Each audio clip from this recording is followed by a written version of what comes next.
श्री कृष्ण कन्हैया लाल की जय। श्री रामचंद्र भगवान की जय।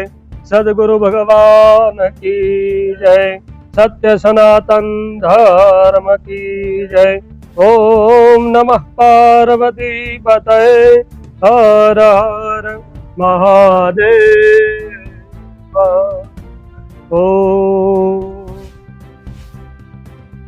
परम कृपाळु परमात्मानु 18 પુરાણોની અંદર આ પણ એક પવિત્ર કથા, કારણ કે આ સામાન્ય કોઈ કથા નથી. ભગવતા ઇદમ પ્રોક્તમ, ભગવાન પોતાના મુખેથી જે વાણી ગરુડજીને સંભળાવી, ગરુડ અને વિષ્ણુ ભગવાન વચ્ચેનો જે સંવાદ, એટલે આ દિવ્ય પુરાણ બન્યું. એનું નામ ગરુડ પુરાણ. કારણ કે આ પુરાણનું એટલું બધું મહાત્મ્ય બતાવવામાં આવ્યું. જે વ્યક્તિ 3 દિવસ સુધી આ 17 અધ્યાયની કથા જે વ્યક્તિ સાંભળે વિધિપૂર્વક, એ વ્યક્તિને ભગવાન પરમાત્મા છેલ્લા અધ્યાયમાં 17મા અધ્યાયમાં ભગવાન એવું કીધું કે જીવાત્મા કોઈ દાડો એની દુર્ગતિ થતી નથી. કારણ કે આ મોક્ષ આપવા વાળું પુરાણ, મોક્ષમ ઈચ્છે જનાર્દના, કારણ કે મોક્ષની પ્રાપ્તિ કરાવવા વાળું આ પુરાણ. પણ વિધિપૂર્વક આપણે સાંભળવું. આગળના અધ્યાયમાં એ પણ કથા આવશે કે કથાની અંદર શું શું વિધિ આવે, કઈ રીતે કથા સાંભળવી. કારણ કે ચાલુ કથાની અંદર આપણે પાણી ના પીવાય, ઉઠાય નહીં, ચાલુ કથામાંથી ઊભું ના થવાય. ઊભું થવું હોય તો અધ્યાય પૂરો થાય ત્યારે તમે થઈ જાઓ. ચાલુ કથાની અંદર પગ લાંબા કરીને બેસાય નહીં. ઘણા લોકો ચાલુ કથાની અંદર સૂઈ જાય, પણ ચાલુ કથામાં ઊંઘાય પણ નહીં. જો એ વ્યક્તિ સૂઈ જાય, એ વ્યક્તિ બીજા જન્મની અંદર સાપ બને, અને બાજુવાળો જો ન ઉઠાડે તો એ મદારી જાય. એટલે ચાલુ કથામાં કોઈ ઊંઘાય પણ નહીં. કોઈ ઊંઘતું હોય તો બાજુવાળે એને ટકોર કરવી. કારણ કે આ મોક્ષ આપવા વાળું પુરાણ, આ કોઈ સામાન્ય પુરાણ નથી. એટલે જે વ્યક્તિ 3 દિવસ સુધી આ 17 અધ્યાયની સંપૂર્ણ કથા સાંભળે, એ વ્યક્તિને પરમાત્મા કે કોઈ દિવસ દુર્ગતિ ને એની ખરાબ કોઈ દિવસ ગતિ પણ થતી નથી. સદૈવ માટે એને મુક્તિ મળે. કારણ કે ભગવાન વિષ્ણુ એક જ એવા દેવતા છે, દરેક જીવોને ભગવાન પરમાત્મા કે અંતે મુક્તિ અને મોક્ષ હું આપું છું. ભગવદ્ ગીતામાં પણ ભગવાને કીધું કે મોક્ષમ ઈચ્છે જનાર્દના, જે જીવાત્માને અંતે મોક્ષ જોતો હોય એને પરમાત્મા અંતે મોક્ષ આપે છે. એટલા માટે જ આપણે વિષ્ણુ પૂજા કરાવી. કારણ કે જીવાત્માની અંતે મુક્તિ મળે, મોક્ષ મળે. આપણે સંકલ્પમાં પણ કહીએ કે ગૌલોક પ્રાપ્તિ અર્ધે, વૈકુંઠ લોક પ્રાપ્તિ અર્ધે, સ્વર્ગલોક પ્રાપ્તિ અર્ધે. કે આ જીવાત્માને ગૌલોકની અંદર પ્રાપ્તિ મળે, સ્વર્ગની અંદર એને સ્થાન મળે, વૈકુંઠ ધામની અંદર પરમ ગતિ મળે. એ ભાવ માટે કરી આ 3 દિવસની અમે કથા કરાવીએ. કારણ કે કથાના લક્ષણો બતાવ્યા. ગરુડ પુરાણમાં છેલ્લા અધ્યાયમાં ભગવાન એવું બોલ્યા કે દીકરાના લક્ષણો કેટલા, તો 3 લક્ષણો બતાવ્યા. ભગવાન કે દીકરો કોને કહેવાય, તો કે જે માતા પિતાના મરણ પાછળ ગરુડ પુરાણની કથા કરાવે. આ પહેલું લક્ષણ દીકરાનું. પછી એમના દેવલોક થયા પછી અન્નનું ખૂબ દાન કરે, અને એની પાછળ પિંડદાનની વિધિ કરે, એને ભગવાન કે દીકરો કહેવાય. બાકી કોઈ દીકરા કહેવાને પણ લાયક નથી. દીકરાની ચોખ્ખી આપણા સંસ્કૃતિની અંદર વ્યાખ્યા એ પ્રમાણે કરી કે પુન્નાદ નરકાત ત્રાયતિ ઇતિ પુત્ર. જે માતા પિતાને નરકમાંથી ઉતારે એનું નામ દીકરો. એટલે દરેક દેવી ભાગવતમાં પણ માતાજીએ આપણા પુરાણોની અંદર એટલા બધા રહસ્યો બતાવેલા છે, પણ કોઈ દિવસ આપણે વાંચવાનો એનો પ્રયત્ન જ નથી કરતો. જ્યારે માતાજીની આ નવરાત્ર ચાલુ હોય એ સમયે તમે દેવી ભાગવતની કથા સાંભળો તો એનું અનેક ઘણું ફળ મળે. શ્રાવણ માસની અંદર તમે શિવપુરાણની કથા સાંભળો તો એનું પણ અનેક ઘણું ફળ બતાવ્યું. અધિક માસ આવે ત્યારે ભાગવતજીની કથા સાંભળો, અધિક પુરુષોત્તમ માસની કથા સાંભળો તો એનું પણ વિશેષ ફળ બતાવ્યું. એવી રીતે દેવી ભાગવતમાં પણ માતાજીએ 3 લક્ષણો બતાવ્યા છે કે જીવેદ વાત કર્માત. જ્યાં સુધી માતાજી કે દીકરો જીવતો હોય ત્યાં સુધી મા બાપને મદદરૂપ બને, પહેલું લક્ષણ. તો ક્ષયાર્થે અન્ન દાનમ છે, એમના દેવલોક થયા પછી અન્નનું ખૂબ દાન કરે. અને ગયા તે પિંડ દાનમ છે, 1 વર્ષ વીતી ગયા પછી ગયાજીમાં જઈ માતા પિતાની પાછળ પિંડદાનની વિધિ કરાવે. દેવેશ પુત્રેશ લક્ષણમ. આ 3 દીકરાના લક્ષણો બતાવ્યા. તો આવો આજની કથાને પ્રેમથી આપણે આગળ વધારીએ. શ્રી ગણેશાય નમઃ, શ્રી સરસ્વત્યે નમઃ, શ્રી ગુરુભ્યો નમઃ. ઓમ નમો ભગવતે વાસુદેવાય. એવી ભગવાનની આ દિવ્ય ગાથા ગરુડ પુરાણની અંદર કુલ 17 અધ્યાયની કથા બતાવવામાં આવે. પહેલા દિવસે કુલ 5 અધ્યાયની કથા કરવી, બીજા દિવસે 5 અધ્યાયની કથા અને છેલ્લા દિવસે કુલ 7 અધ્યાયની કથા બતાવી. આનો ક્રમ બતાવ્યો. વેદ વ્યાસે કુલ 18 પુરાણોની રચના કરી, તેમાં ગરુડ પુરાણનો પણ સમાવેશ થાય. અનેક પુણ્યના ફળ સ્વરૂપે આપણને માનવ જીવન મળે, પણ માનવ જીવન મળ્યા પછી જો સારા કાર્ય ન કરવામાં આવે તો અંતે જીવાત્માને નરકવાસ ભોગવવો પડે. કારણ કે મનુષ્ય અવતાર વારંવાર મળતો નથી. પરમાત્મા મનુષ્ય અવતાર એટલા માટે આપે કે કારણ કે આ 84 લાખના ચક્રમાંથી છૂટવા માટે જ મનુષ્ય અવતાર. અને આ અવતાર મળ્યા પછી જો આપણે આપણી જાતને જો ન ઉગારી શકીએ તો તેષામ ભાર ભૂમિભૂતાઃ. ભગવદ્ ગીતામાં ભગવાને કીધું કે એવા વ્યક્તિનો ભૂમિ પણ ભાર સહન કરી શકતી નથી. એમાં બ્રાહ્મણનું ફોળિયું આપણને મળવું એ તો બહુ ઉત્તમ વસ્તુ. શિવ પુરાણમાં ભગવાને ત્યાં સુધી કીધું કે જે જીવાત્મા 100 અશ્વમેધ યજ્ઞ કરાવે તો એને સ્વર્ગનો અધિકારી, સ્વર્ગનો રાજા બનાવવામાં.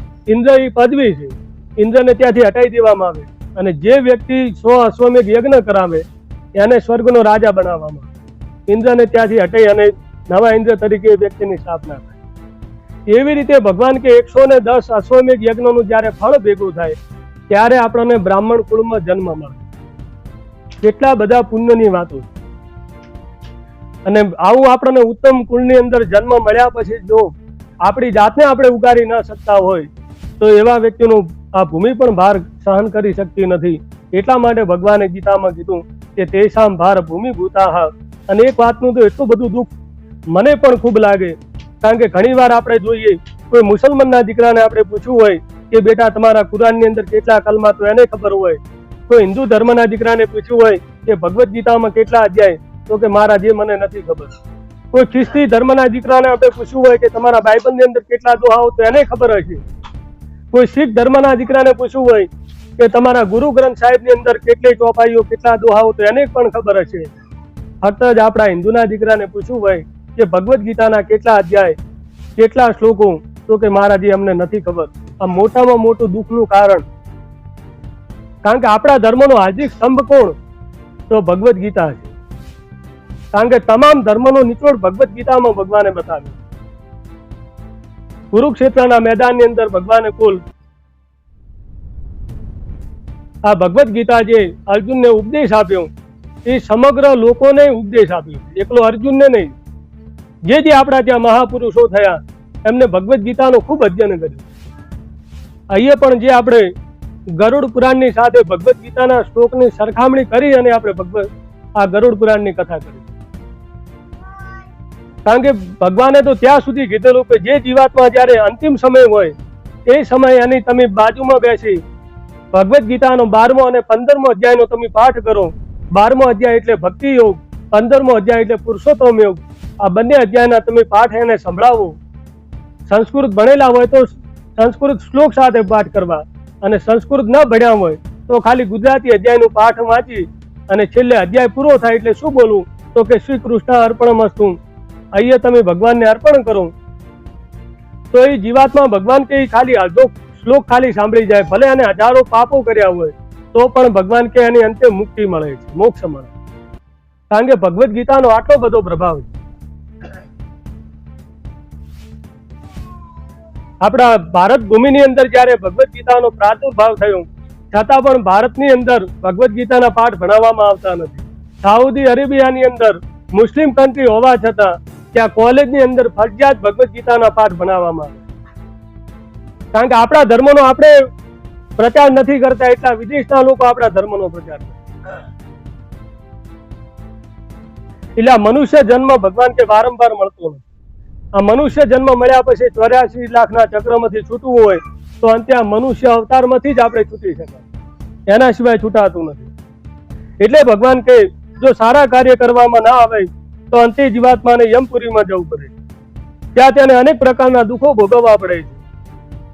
ગરુડ પુરાણની અંદર માનવ જીવનનું કલ્યાણ, પૂર્વજો પ્રત્યેની શ્રદ્ધા, જન્મ મૃત્યુ ઉપરાંત અલ્પદેહ ક્રિયાઓ, 16 શ્રાદ્ધ આદિ પરંપરા બતાવવામાં આવી. આમાં કુલ 17 અધ્યાયનો સમાવેશ થાય છે. ભગવાન વિષ્ણુનું વાહન ગરુડ છે. અને ગરુડજીએ જે પ્રશ્ન પૂછ્યા તેનો પ્રત્યુત્તર ભગવાન વિષ્ણુએ જવાબ આપ્યા છે. એ બંને વચ્ચેનો સંવાદ એટલે આ ગરુડ પુરાણ બનેલું. કારણ કે ગરુડ પુરાણ એ લોકોના હિત માટે કરીને ભગવાનને પ્રશ્ન કર્યા છે. કારણ કે લોકોના હિત માટે આ ભગવાનને પ્રશ્ન કર્યા છે. બાકી ગરુડજીની પાછળ ક્યાં સંતાનો હતા, પણ લોકોના હિત માટે ભગવાનને પ્રશ્ન કર્યા છે. આપણા મહાભારતની અંદર એક શ્લોકની અંદર આખા જીવનનો સાર બતાવે કે પરોપકારાય પુણ્યાય પાપાય પરપીડનમ. કોઈને આપણે મદદરૂપ થઈએ એના જો કોઈ પુણ્ય નથી, અને કોઈને દુઃખ આપીએ એનાથી મોટું દુનિયામાં કોઈ પાપ નથી. એટલે જીવનમાં બની શકે તો કોઈને મદદરૂપ થવાનું.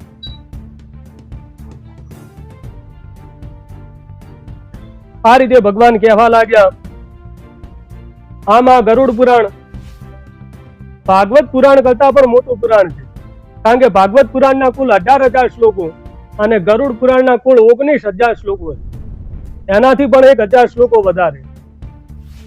પણ કર્મના અંતરાય એવું બન્યું, આપણા ત્યાં સંસ્કૃતની બે મોટી મહાવિદ્યાલયો હતી, નાલંદા અને તક્ષશિલાની અંદર.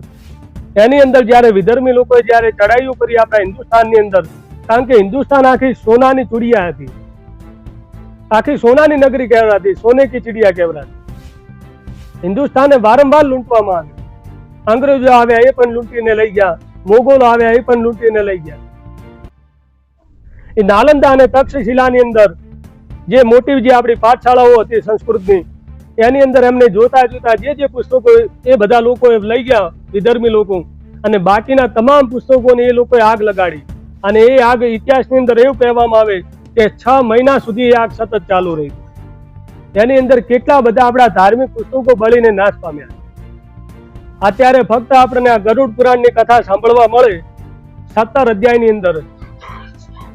બાકી આમ તો મોટું પુરાણ છે, ભાગવત પુરાણ કરતા પણ મોટું પુરાણ. ત્યારે આ મહાપુરાણની અંદર નૈમિષારણ્યની અંદર બધા ઋષિમુનિઓ ભેગા મળ્યા, બ્રહ્માજી પાસે આવ્યા. બ્રહ્માજીને મનો સ્તુતિ વંદના કરી. બ્રહ્માજીને કીધું કે હે બ્રહ્મદેવ, અમારે આ પૃથ્વી ઉપર યજ્ઞ કરવો, પણ કઈ જગ્યાએ અમે યજ્ઞ કરીએ? કારણ કે યજ્ઞ પાછો કેટલો 1000 વર્ષ સુધી ચાલે એવો યજ્ઞ કરવો. હવે ઘણી વાર આપણે પુરાણની આવી વાતો સાંભળીએ એટલે આપણને એવું લાગે કે 1000 વર્ષ સુધી આ યજ્ઞ કરે તો એ લોકો જીવતા કેટલું હશે. પણ આ બધી ઘટનાઓ સતયુગ, દ્વાપર અને ત્રેતાયુગની બધી ઘટનાઓ. કારણ કે સતયુગની અંદર મનુષ્યનું આયુષ્ય કેટલું હતું? સતયુગનું આયુષ્ય બતાવ્યું 17,28,000 વર્ષ સુધી સતયુગનું આયુષ્ય હતું. એમાં માણસો કેટલું જીવતા?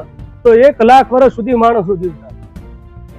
અને સતયુગની અંદર મનુષ્યની ઊંચાઈ કેટલી બતાવી? તો 31 થી 32 ફૂટ સુધીના માણસો થતા, હાઈટમાં એટલા ઊંચા થતા. પછી ત્રેતાયુગ આવ્યો. ત્રેતાયુગનું આયુષ્ય બતાવ્યું 12,96,000 વર્ષ. એમાં મનુષ્યનું આયુષ્ય 10,000 વર્ષ સુધી માણસો જીવતા. અને ત્રેતાયુગની અંદર 21 થી 22 ફૂટ સુધીના માણસો થતા. પછી દ્વાપર યુગ આવ્યો. દ્વાપર યુગનું આયુષ્ય 8,64,000 વર્ષ. એમાં મનુષ્યનું આયુષ્ય 1,000 વર્ષ સુધી. અને દ્વાપર યુગની અંદર માણસો 11 થી 12 ફૂટ સુધીના માણસો થતા. પછી કલિકાલ, કલયુગ આવ્યો, જેની અંદર આપણે બધા જે આ જીવી રહ્યા છો. કલયુગના અત્યારે માત્ર 5200 વર્ષ જ હતી ગયા છે, તોય આટલો બધો હાહાકાર આપણને જોવા મળે. કલયુગનું આયુષ્ય 4,32,000 વર્ષનું. એમાં મનુષ્યનું આયુષ્ય માત્ર 100 વર્ષનું, અને 100 વર્ષ તો ભાગ્યે જ કોઈક જીવે. કારણ કે અત્યારે ખોરાકો એવા હલકા થઈ ગયા, ના જોઈતી તમારે બીમારીઓ આવે. અને કળિયુગની અંદર મનુષ્યની ઊંચાઈ 4 થી 6 ફૂટ સુધીના માણસો થશે એવું બતાવવામાં આવે. કારણ કે 5 વસ્તુ માના ગર્ભની અંદર પરમાત્માએ નિમિત્ત કરેલી, એની અંદર કોઈ મિથ્યા કરી શકવાનું નથી. આપણા ઉપનિષદની અંદર એવું કીધું કે આયુ કર્મમ વિતમ ચ વિદ્યાની ધનમેવ ચ પંચેજાન અભિસજ્જંતિ ગર્ભસ્થ સેવદેહિન. માના ગર્ભની અંદર જ્યારે બાળક હોય ત્યારે 5 વસ્તુ પરમાત્માએ નક્કી કરેલી જ છે. કઈ તો આયુષ્ય, કર્મ, વિદ્યા, મરણ અને લક્ષ્મી. આ માના ગર્ભની અંદર જ નક્કી થઈ ગયું કે આ વ્યક્તિ કેટલા વર્ષનું આયુષ્ય ભોગવશે, કેટલા એના સંતાનો, કેટલું એનું સુખ મળશે, કેટલી એને લક્ષ્મી મળે. અને અંતે મરણ કેટલા વર્ષે થશે એ માના ગર્ભ જ નક્કી થઈ જશે. પછી આપણે કહીએ કે છઠ્ઠીના દાડે વિધાતા લેખ લખે, એ બધી આપણી લૌકિક ક્રિયાઓ, બાકી છઠ્ઠીના દાડે કોઈ વિધાતા લેખ લખવા આવતા નથી, કારણ કે ગર્ભની અંદર જ તેના લેખ લખાઈ જતા. ત્યારે આ બ્રહ્માજી પાસે 88,000 ઋષિમુનિઓ ભેગા વળી બ્રહ્મલોકની અંદર બ્રહ્માજી પાસે આવ્યા. બ્રહ્માજીને સ્તુતિ વંદના કરી બ્રહ્માજીને પૂછ્યું કે હે બ્રહ્મદેવ, અમારે 1000 વર્ષ સુધી ચાલે એવા યજ્ઞનો અમારે આરંભ કરવો, પણ કઈ ભૂમિમાં અમે આ યજ્ઞ કરીએ? કારણ કે જેવી તેવી ભૂમિમાં યજ્ઞ પણ કરાય નહીં. એટલે બ્રહ્માજીએ પોતાનું મનોમય નામનું ચક્ર છોડ્યું કે આ ચક્ર જે જગ્યાએ ઊભું રહે એ જગ્યાએ તમે યજ્ઞ કરજો. જે બ્રહ્મલોકમાંથી છોડેલું ચક્ર, એની પાછળ 88,000 ઋષિમુનિઓ પાછળ બ્રહ્મલોકમાંથી પાછા આવ્યા. અને આ ચક્ર લખનૌની બાજુમાં નૈમિષ શારીરને કરીને વન આવેલું છે, એ જંગલની અંદર આ ચક્રના આરા ખરી પડ્યા.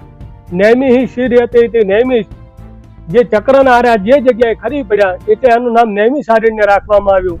અને એ ભૂમિને પસંદ કરી કે 88,000 ઋષિમુનિઓએ 1000 વર્ષ સુધી ચાલે એવા યજ્ઞોનો અમને આરંભ કર્યો. સવારના સત્રની અંદર યજ્ઞ કરે અને બપોર પછીના સત્રની અંદર 18 પુરાણોની કથા સુત પુરાણીના મુખેથી સાંભળી. ત્યારે સુત પુરાણીને કહેવા લાગ્યા કે હે સુત પુરાણી, આપે અમને સુગતદેવ માર્ગ કહ્યો, તો અમને ભયપ્રદ યમનો માર્ગ જણાવો. ત્યારે સુત પુરાણી કહેવા લાગ્યા કે હે ઋષિમુનિઓ, પાપી પુરુષોને દુઃખ આપવા વાળું યમ માર્ગ જેમ ભગવાને ગરુડને સંભળાવ્યું તેમ હું તમને કહું છું. એક સમયે ભગવાન વૈકુંઠની અંદર બેઠા હતા. ત્યારે ગરુડજીએ તેમને પૂછ્યું કે હે પ્રભુ, આપે મને ભક્તિ માર્ગ તો કહ્યું, પણ પાપી માણસોની શી દશા થાય તે મને જણાવું. ત્યારે ભગવાન કહેવા લાગ્યા કે હે ગરુડ, હવે તમને હું દુર્ગમ યમ માર્ગ તમને જણાવું. જે પાપી હોય, નિર્દય હોય, પરધનનો લાલચુ હોય, હંમેશા માયામાં રચોબચો રહેનાર હોય, આવા વ્યક્તિઓ ભગવાન કે અંતે નરકમાં આવે છે. પૂર્વ સંગ્રહના કર્મોથી માનવી બાલ્યાવસ્થા, યુવાવસ્થા અને વૃદ્ધાવસ્થા તરફ આગળ વધે તે સમયે તેને સુખ અને દુઃખ ભોગવતા તેનું શરીર વ્યાધિગ્રસ્ત બને છે. તેને લાગે કે હવે મારું મૃત્યુ નજીક આવ્યું, છતાં પણ સાંસારિક માયાઓ તેનાથી મુકાતી નથી. અપમાનિત હાલતની અંદર તે અન્નને ખાય છે. વૃદ્ધાવસ્થા શરીરમાં આવવાથી શરીરમાં અશક્તિ આવી જાય છે, ઇન્દ્રિયો શિથિલ પડી જાય, જઠારંગની મંદ પડી જાય, નાડીઓ કફથી ભરાઈ જાય છે, નેત્રો મોટા થઈ જવા લાગે. આવી હાલતમાં પથારી વશ બને છે. તે સમયે તેને જ્ઞાન સમજાય, સત્ય સમજાય, છતાં કંઈ પણ તે બોલી શકતો નથી. આવા સમયે ભયાનક યમના દૂતો હાજર થાય છે. તેના વાળ શિશુલિયાની જેમ ઉભા હોય, કાગડાના પીંછાની જેમ કાળા હોય, વાંકું મોઢું, ધારદાર નખવાળા અને ભયાનક આંખો વાળા. યમના દૂતોને દેખીને માનવીને ભયંકર વેદનાઓ થાય. કોઈ વ્યક્તિને વીંછી કરડ્યો હોય અને તમારે પૂછવાનું કે વીંછીની વેદના શું હોય, એવા 100 વીંછી એક સાથે ડંખ મારે એટલી આ શરીરની અંદર વેદનાઓ થાય. કારણ કે આ દેહ છોડવો પણ સહેલો નથી. ભગવદ્ ગીતામાં પણ ભગવાને કીધું કે જાતસ્ય હિ ધ્રુવો મૃત્યુ. ભગવાન કે જેનો જન્મ છે એનું મૃત્યુ પણ પરમાત્માએ નક્કી કરેલું, કારણ કે નામ એનો નાશ અંતે ભગવાને નિમિત્ત કરેલો છે. કારણ કે આત્મા કોઈ દિવસ ભગવાન કે મરતો નથી. નૈનમ સિદ્ધંતિ શસ્ત્રાણી નૈનમ દહતિ પાવક ન તે તિલેદન ત્યાપો ન શોષ્યતિ મારુત. ભગવાન કે આત્માને કોઈ પણ શસ્ત્રો એને છેદી શકતા નથી, આત્માને કોઈ પણ અગ્નિ એને તપાવી શકતો નથી, આત્માને કોઈ પણ પવન એને સૂકવી શકતો નથી. કારણ કે આત્મા કોઈ દિવસ ભગવાન કે મરતો જ નથી. એ તમારું કર્મ અહીં પૂરું થાય એટલે બીજું ખોળિયું તૈયાર જ હોય, એનું કર્મની સજા ભોગવી બીજા ખોળિયાની અંદર એ તરત એનો પ્રવેશ. કારણ કે આત્મા કોઈ દિવસ મરતો નથી. ત્યારે ભગવાન કે ભયંકર વેદનાઓ થવાથી 100 વીંછો ડંખ મારે એટલે એને વેદના થાય છે. મુખમાંથી ફીણ નીકળી જાય, દળદળતી લાળ જોઈ પાપી મળદ્વારે પહોંચી જાય છે. અંગૂઠા જેવડા શરીરવાળા યમના દૂતોને પકડીને યમલોકમાં લઈ જતા નરકના દુઃખોને વર્ણવતા ધમકાવતા મારતા મારતા યમરૂપમાં લઈ જાય છે. પોતાના સ્નેહનું રુદન સાંભળી જીવાત્મા હાય હાય કરે છે. ગરુડ પુરાણની કથા કરાવ્યા પછી આપણા ઘરમાં નાનું કે મોટું કોઈ પણ જીવાત્મા મરણ પામે એની પાછળ આંસુ પાડવાની. જેટલા તમે આંસુ પાડો, આગળના 7મા અધ્યાયમાં એ કથા આવશે. જેટલા તમે આંસુ પાડો, સતત તમે આંસુડા પાડો, તો અંતે તમને શરદી થઈ જાય. એ જેટલા આંસુ અને શરદીના લેખ એ જીવાત્માને ત્યાં યમ માર્ગમાં પીવા પડે. 7મા અધ્યાયમાં એ કથા છે. એટલે જીવાત્માને જો આપણે સુખી જોવા માંગતા હો તો જેટલું બને એટલું 12 દિવસ એની પાછળ દાન પુણ્ય કરીએ. નવરા બેઠા હોઈએ તો ઓમ નમો ભગવતે વાસુદેવાના જપ કરીએ, ગીતાજીનો 12મો અને 15મા અધ્યાયના પાઠ કરીએ, વિષ્ણુ સહસ્ત્ર નામાવલી વિષ્ણુ ભગવાનના 1000 નામોનો પાઠ કરીએ, વિષ્ણુ સહસ્ત્ર નામનો પાઠ કરીએ તો એનાથી જીવાત્મા ખૂબ રાજી થાય. કારણ કે 12 દિવસ સુધી આત્મા ક્યાંય જતો નથી. 12 દિવસ સુધી ઘરના નેવા ઉપર ઉમરા ઉપર બેસે અને ઘરનું બધું દેખે કે મારી પાછળ મારા ઘરવાળા કઈ કઈ ક્રિયાઓ કરાવે. જો આપણે એની પાછળ સારી ક્રિયા કરાવો, દાન પુણ્ય કરો, સારી કથાઓ કરાવો એમની પાછળ, તો એ જીવાત્મા અંતે ખૂબ રાજી થાય, અંતે આપણને આશીર્વાદ આપે. અને એની પાછળ કઈ જો ન કરવામાં આવે તો એ જીવાત્મા અંતે ઘણો દુઃખી થાય, અને જીવાત્મા દુઃખી થાય તો અંતે આપણને પણ અંતે દુઃખી કરે. કારણ કે આપણા શાસ્ત્રોમાં એવું કીધું કે અતૃપ્તા પિતર રુધિરમ પીબંતી. જો પૂર્વજો આપણાથી રાજી ન હોય તો અંતે શું કરે? તો ઘરની અંદર લોહીનું પાન કરે. કોઈ જગ્યાએ તમારે સારા વડ ના રહે.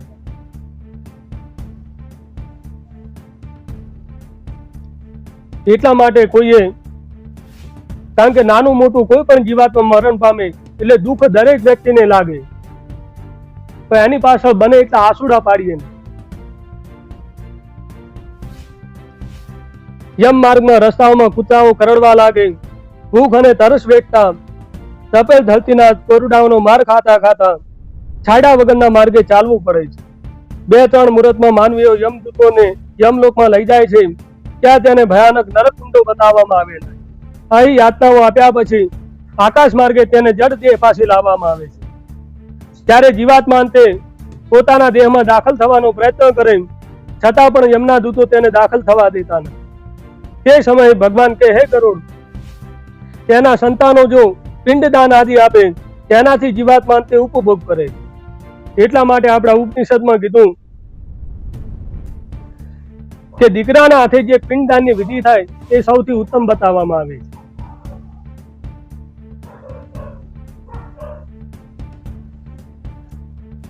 કારણ કે પૌત્ર હસ્તેન પિંડનમ, વિપ્ર હસ્તેન તિલકમ. બ્રાહ્મણના હાથનું તિલક સારું, માતૃ હસ્તેન ભોજનમ, માના હાથનું ભોજન સારું, અને તાંબુલમ પત્ની હસ્તેન, જમ્યા પછી મીઠું પાન પત્નીના હાથનું સારું, અને પૌત્ર હસ્તેન પિંડનમ, દીકરાના હાથે જે પિંડદાનની વિધિ કરવામાં આવે એ સારી બતાવી.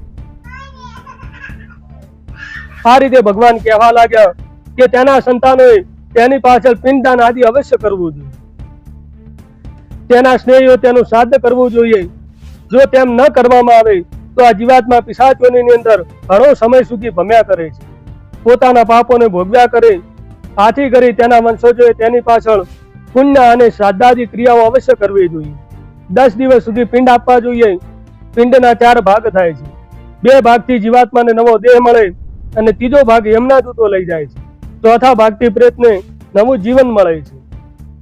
12 દિવસના પિંડથી એનું આખી એની દેહાકૃતિ બને છે. પહેલા દિવસના પિંડથી પ્રેતનું મસ્તક બને, બીજા દિવસના પિંડથી ડોક અને ગભાઓ બને, ત્રીજા દિવસના પિંડથી એની છાતી બને, ચોથા દિવસના પિંડથી એનો બરડો બને, 5મા દિવસના પિંડથી એની નાભી બને, 6ઠા દિવસના પિંડથી કેડ અને ગુહ્ય સ્થાન બને, 7મા દિવસના પિંડથી એની નાડીઓ બને, 8મા અને 9મા દિવસના પિંડથી જાંગો અને પગો બને છે, 10મા દિવસના પિંડથી એની ક્ષુધા લાગે, 11મા અને 12મા દિવસના પિંડથી ઉત્પન્ન થયેલ એક હાથ યમના દૂતો જેમ કે તેમ તેને અંતે વર્તન કરવું પડે. કારણ કે આપણે ગમે એટલા શક્તિશાળી હોઈએ પણ યમના દૂતોની આગળ આપણી કોઈ પણ શક્તિ ચાલતી નથી.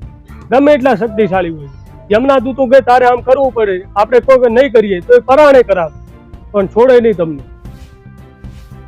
કારણ કે આગળના અધ્યાયમાં એ પણ કથા આવશે. 24 કલાકમાં તમે સારું કે ખોટું જે કાર્ય કરો, પુરુષના જમણા ગભા ઉપર શ્રવણ નામનો ભગવાનનો દૂત બેઠેલો હોય, યમનો દૂત. એ આપણને દેખાય નહીં પણ સારું કે ખોટું જે આપણે કાર્ય કર્યું હોય ભગવાનના ચોપડે બધી નોંધ કરાવે. ઘણી વાર આપણને એવું થાય કે આપણા 100 વર્ષ પૂરા થઈ ગયા, આપણી બધી આ નોંધ કોણ રાખતું હશે? તો એ નોંધ એ શ્રવણ રાખે. એવી રીતે સ્ત્રીના ડાબા ગભા ઉપર શ્રવણી નામનો ઇન્દ્રનો યમનો દૂત બેઠેલો હોય. એ સારું કે ખોટું જે કાર્ય કરે એ ભગવાનના ચોપડે બધી નોંધ કરાવે. એટલું જેટલું બને એટલું જીવનમાં ભગવાનનું ભજન કરીએ. કારણ કે ભગવાનના ભજનનો ખૂબ મહિમા બતાવ્યો. કાઠિયાવાડની અંદર તો ત્યાં એવી કહેવત છે કે વજન વિનાની વાત નકામી અને ભજન વિનાની રાત નકામી. પૂજ્ય ડોંગરીજી બાપા પણ એમની કથામાં ઘણીવાર ગમ્મતમાં કહેતા કે આજકાલના લોકોને ભજનમાં રસ નથી, પણ પોતાનું વજન વધારવામાં રસ. પણ વજન વધારવાથી કાંઈ નહીં થાય. જીવનમાં જેટલું બને એટલું ભજન કરીએ. કારણ કે આપણા ત્યાં 4 જે ઋષિકુમારો જે થયા, 4 ઋષિકુમારોએ નારાયણ સરોવરની અંદર દરિયામાં ઉભા રહી અને 10,000 વર્ષ સુધી પાણીમાં ખાલી મસ્તક બહારે રાખવાનું અને ઉભા રહી 10,000 વર્ષ સુધી ભગવાનનું તપ કર્યું અને ત્યાં ભગવાન ચતુર્ભુજ નારાયણ એમને પ્રસન્ન થયા. એના ઉપરથી સરોવરનું નામ નારાયણ સરોવર પડ્યું. અને જ્યારે ભગવાન પ્રસન્ન થયા ત્યારે ઋષિકુમારોને અંતે ભગવાને કીધું કે માગો, તમે જે માગો એ તમને આપું. ત્યારે ઋષિકુમારોએ શું માગ્યું? દરેક લોકોના હિત માટે માગ્યું. તેમાં ગરુડજીએ ભગવાન પાસે બધી આ વાત જાણવા માટે, કારણ કે લોકોનું હિત થાય એટલા માટે ભગવાન પાસે માગ્યું. એ રીતે આ ઋષિકુમારોને અંતે ભગવાને પાસે એવું વરદાન માગ્યું કે હે ભગવાન, કે જે જીવાત્મા 24 કલાકમાંથી માત્ર 3 કલાક તમારું ભજન કરે તો 21 કલાક સુધી તમે જીવાત્માની પોતે રક્ષા કરો, એવું મને વરદાન આપો. નકે 10,000 વર્ષ સુધી એ વ્યક્તિએ પોતાનું દેહનું બલિદાન આપી દીધું, છતાં પણ લોકોના હિત માટે. પણ આપણી પાસે એ પણ સમય નથી કે 3 કલાક સુધી ભગવાનનું ભજન આપણે કરી શકીએ, ભગવાનની કથા સાંભળીએ, ભગવાનના જપ કરીએ. દિવસમાં 3 કલાક સુધી જો આપણે એક જ આસન ઉપર બેસી અને ભગવાનનું ભજન કરીએ તો 21 કલાક સુધી ભગવાન આ દેહની રક્ષા પોતે ખુદ કરે. કારણ કે અંતે વચને બંધાણા છે, પણ એ પણ આપણી પાસે શક્તિ નથી. કારણ કે જેટલું બને એટલું ભગવાનનું ભજન કરીએ. આપણા ત્યાં નાવાના પણ પ્રકારો બતાવે શાસ્ત્રની અંદર કે સતમ વિહાય ભોક્તવ્યમ. કામ છોડી, આપણા ઋષિમુનિઓ કહેતા કામ છોડી પહેલા જમી લેવું, જમવામાં કોઈ દિવસ વિલંબ કરવો. સહસ્ત્રમ સ્નાનમાં ચરે, 1000 કામ પડતા મૂકી અને પહેલા સ્નાન કરી લે. પણ સ્નાનના આપણે ત્યાં પ્રકારો બતાવ્યા. 4 થી 5ના ગાળામાં જે આપણે સ્નાન કરીએ એ દેવ સ્નાન, એની અંદર દેવતાઓ સ્નાન કરે. 5 થી 6ના ગાળામાં જે આપણે સ્નાન કરીએ એ ઋષિ સ્નાન. 6 થી 7ના ગાળામાં જે આપણે સ્નાન કરીએ એ મનુષ્ય સ્નાન. અને 7 વાગ્યા પછી કોઈ પણ વ્યક્તિએ સ્નાન કરાય પણ નહીં, કારણ કે એ બધા રાક્ષસી સ્નાન થાય. કોઈને પણ જો મોડા ઉઠવાની ટેવ હોય તો કાલથી સુધારો કરજો, કારણ કે 7 વાગ્યા પછી સ્નાન કરાય જ નહીં, કારણ કે બધું રાક્ષસી સ્નાન કહેવાય. કારણ કે બ્રાહ્મણ કુળની અંદર જ્યારે બાળકનો જન્મ થાય ત્યારે 2 દેવતાઓ ખૂબ રાજી થાય. એક સૂર્યનારાયણ ભગવાન રાજી થાય અને બીજા નંબરમાં મહાદેવજી રાજી. સૂર્યનારાયણ ભગવાન એટલા માટે રાજી થાય કે મને અર્ઘ્ય આપવા વાળો, 1 લોટો જળ ચડાવવા વાળો બ્રાહ્મણનો જન્મ થયો. મહાદેવજીને એવું થાય કે મને 1 લોટો જળ ચડાવવા વાળો બ્રાહ્મણનો જન્મ થયો, અભિષેક કરશે. પણ આમાંનું આપણે કંઈ પણ કરતા નથી. આ આપણી ફરજિયાત, આપણી ફરજો છે, છતાં પણ આપણે નથી કરતા. કારણ કે સવારે વહેલા ઉઠી શિવપુરાણની કથામાં તો ભગવાને ત્યાં સુધી એવું કીધું કે જે જીવાત્મા સવારે વહેલા ઉઠી 7 વાગ્યા પહેલા સ્નાન કરી લે, ગાયત્રીની 3 માળા કરે. કારણ કે બ્રાહ્મણોએ દરેક વ્યક્તિએ, સ્ત્રી હોય કે પુરુષ હોય, 3 ગાયત્રીની માળા અવશ્ય કરવી પડે.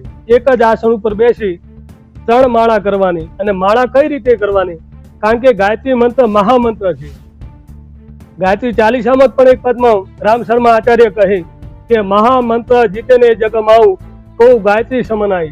ગાયત્રીથી મંત્રથી મોટો દુનિયામાં કોઈ મંત્ર નથી, પણ એનું ઉચ્ચારણ કરવાનું નિષેધ છે. એનું ઉચ્ચારણ ન કરી શકાય. ગાયત્રી મંત્રને હંમેશા મનમાં એનું રટન કરવું પડે. બાજુવાળાને ખબર પણ ના પડે કે આ શેની માળા કરે. અને આજકાલ જોઈએ આપણે ઘણા બધા બહેનો ગાયત્રી પરિવાર વાળા ગાયત્રી યજ્ઞ કરાવતા હોય, ઉચ્ચારણો કરે અને હોમ કરે. કારણ કે ઉચ્ચારણ નથી થયું. એટલે જે જીવાત્મા, દરેક બ્રાહ્મણ સવારે વહેલા ઉઠી સ્નાન કરી 3 ગાયત્રીની માળા કરે, પછી સૂર્યનારાયણ ભગવાનને અર્ઘ્ય આપે. અર્ઘ્ય ક્યારે આપવો? જ્યારે સૂર્ય ઉદય થતો હોય, ઉદિત થતો હોય એ સમયે ભગવાનને અર્ઘ્ય અપાય. તાંબાનો લોટો લઈ, ધર્મ ચંદન કંકુ હોય તો એના છાંટણા નાખી, કોઈ ફૂલ છોડ હોય તો એનું ફૂલ મૂકી અને ઓમ સૂર્યાય નમઃ બોલી ભગવાનને અર્ઘ્ય આપવામાં આવે તો અંતે ફળ શું મળે? તો કે જન્માંતર સહસ્રેષુ દારિદ્ર્યનો પજાય થઈ. આપણી 10 પેઢીમાં જીવનમાં દરિદ્રતા આવે નહીં. આપણે એક જો સારું કરીને જઈએ તો આપણી 10 પેઢીની અંદર કોઈ દિવસ દુઃખ આવે નહીં. જીવો ત્યાં સુધી કરવું પડે. એવું નહીં કે 2 મહિના કરીને પછી અઠવાડિયું મૂકી દઈએ ને ફરી ચાલુ કરીએ, એનો કોઈ મતલબ નહીં. પછી મહાદેવજીનું જે આપણા ત્યાં શિવાલય હોય ત્યાં શિવાલયમાં એક તાંબાનો લોટો ભરી અને જળ ચડાવવું પડે. મસ્તકની અંદર ભસ્મ ધારણ કરવી પડે. શિવ પુરાણમાં ભગવાને ત્યાં સુધી કીધું કે જે જીવાત્મા વહેલો ઉઠી સ્નાન કરી 3 ગાયત્રીની માળા કરે, સૂર્યનારાયણ ભગવાનને અર્ઘ્ય ચડાવે, શિવાલયની અંદર જઈ મહાદેવજીને એક લોટો જળ ચડાવે, ગળાની અંદર રુદ્રાક્ષની માળા ધારણ કરે, મસ્તકની અંદર ત્રિપુણ ધારણ કરે ભસ્મનું, એ વ્યક્તિને ભગવાન કે જ્યારે એનું આયુષ્ય પૂરું થવા આવે ત્યારે યમના દૂતોને પહેલા મહાદેવજી પાસે રજા લેવા માટે જવું પડે અને મહાદેવજીને પૂછે કે ભગવાન આજે આ તમારા ભક્તનું આજે આયુષ્ય પૂરું થાય છે, તમે કહો તો અમે લાવીએ, બાકી નહીં.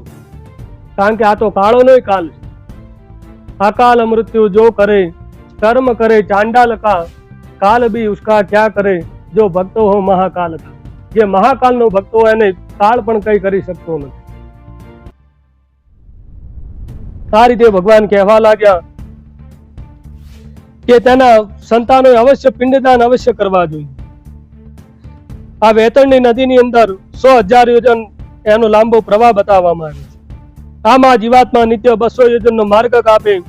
આમ રાત દિવસ ગણતા 16 નગરો વટાવતા 47 દિવસે યમપુરીની અંદર આ જીવાત્મા પહોંચે. 16 નગરોના નામ બતાવ્યા: સૌમ્યપુર, સૌરીપુર, નગેન્દ્ર ભવન, ગંધર્વ, શૈલાગમ, કૌચ, કુરપુર, વિચિત્ર ભવન, બહવાપદ, દુઃખદ, નાના ક્રંદપુર, સુતપ્ત ભુવન, રૌદ્રનગર, પયોવર્ષણ, સિદ્ધાઢ્ય અને બહુભીતિ. આવા 16 પ્રકારના નગરો આવે. યમપાસમાં બધાયેલો પાપી જીવાત્મા માર્ગમાં રોતા રોતા યમલોકમાં જાય છે. કારણ કે આપણા ઉપનિષદની અંદર આખા જીવનનો સાર બતાવે કે ધનાની ભૂમો પ્રસવસ્ય ગોષ્ઠે. ભગવાન કે જ્યારે આ માણસ દેહ છોડી મૂકે તો એના ઘરના જે સભ્યો હોય, એની પત્ની હોય, પતિ હોય, સંતાનો હોય, ઘરના બધા અહીં આવી રહે. ભાર્યા ગૃહદ્વારે, ગાડી બંગલા બધું અહીં હોય રહે, સાથે કઈ જતું નથી. પત્ની ક્યાં સુધી સાથ આપે? તો કે ઘરના દરવાજા સુધી, ઉમરા સુધી. જનાના સ્મશાને, આપણા જે સગાવાલા હોય એ આપણને સ્મશાન સુધી સાથ આપે. દેહ ચિતાયમ પરલોક માર્ગે, આપણું આ શરીર અગ્નિની અંદર બળીને ભસ્મીભૂત થાય ત્યાં સુધી શરીર સાથ આપે. તો કે સાથે શું આવ્યું? તો કર્માનું ગો ગચ્છતિ જીવ એક. જીવનની અંદર જે આપણે સત્કર્મ કર્યા હોય, દાન કર્યું હોય, પુણ્ય કર્યું હોય, ભગવાનનું ભજન કર્યું હોય, ભગવાનના વ્રતો કર્યા હોય, એ જ સાથે આવે. બીજું કંઈ પણ સાથે આવતું નથી. આખી દુનિયાને જીતવા વાળો સિકંદર પણ અંતે ખાલી હાથે ગયો. એની પાસે કેટલી સંપત્તિ એ તો આપણે કલ્પના પણ ન કરી શકીએ. કારણ કે આખી દુનિયા ઉપર એનું સામ્રાજ્ય હતું. છતાં પણ સિકંદરે અંતે 3 એની ઈચ્છાઓ પ્રગટ કરેલી કે હું જ્યારે મરી જાઉં ત્યારે બંને હાથની મુઠ્ઠીઓ ખુલ્લી રાખવાની. એમના સેનાપતિએ કીધું કે કેમ મહારાજા તમે આવી ઈચ્છા વ્યક્ત કરી? તો કે લોકોને જાણવા મળે કે આખી દુનિયામાં જેનું સામ્રાજ્ય હતું એ પણ મુઠ્ઠી ભરીને કાંઈ સાથે લઈને નથી ગયું. કે હું મરી જાઉં એટલે મારો જનાજો, કારણ કે મુસલમાનોમાં જનાજો કહેવાય, આપણે જે સ્મશાન યાત્રા કાઢીએ એમ એ લોકોને જનાજો નીકળે કે મારો જનાજો હકીમ એટલે ડોક્ટરો ઉપાડે. ફરી એમના સેનાપતિએ કીધું કે કેમ મહારાજા આવી ઈચ્છા વ્યક્ત કરી? ત્યારે સિકંદરે કીધું કે સારા સારા ડોક્ટરો હોવા છતાં અંતિમ સમયે કોઈ પણ આપણને બચાવી શકતું નથી, એટલે ડોક્ટરો પાસે એનો જનાજો ડોક્ટરો પાસે ઉતારે. અને ત્રીજી ઈચ્છા એને એ વ્યક્ત કરેલી કે હું મરી જાઉં, આ પૈસા કરીને આખી જિંદગી મેં પૈસા ભેગા કર્યા પણ મરણ પાછળ પૈસા એક પણ કામ આવતા નથી, એટલે મેં હજી આ જીતેલી જે તમામ સંપત્તિ જે હતી એ સ્મશાન માર્ગની અંદર બધેને વેચી દેવામાં આવે, વેરી દેવામાં આવે રસ્તાની અંદર. અને તમામ સંપત્તિ અંતે જ્યારે સિકંદર મરી ગયો ત્યારે સ્મશાન યાત્રાની અંદર બંને માર્ગોની અંદર વેરી દેવામાં આવે.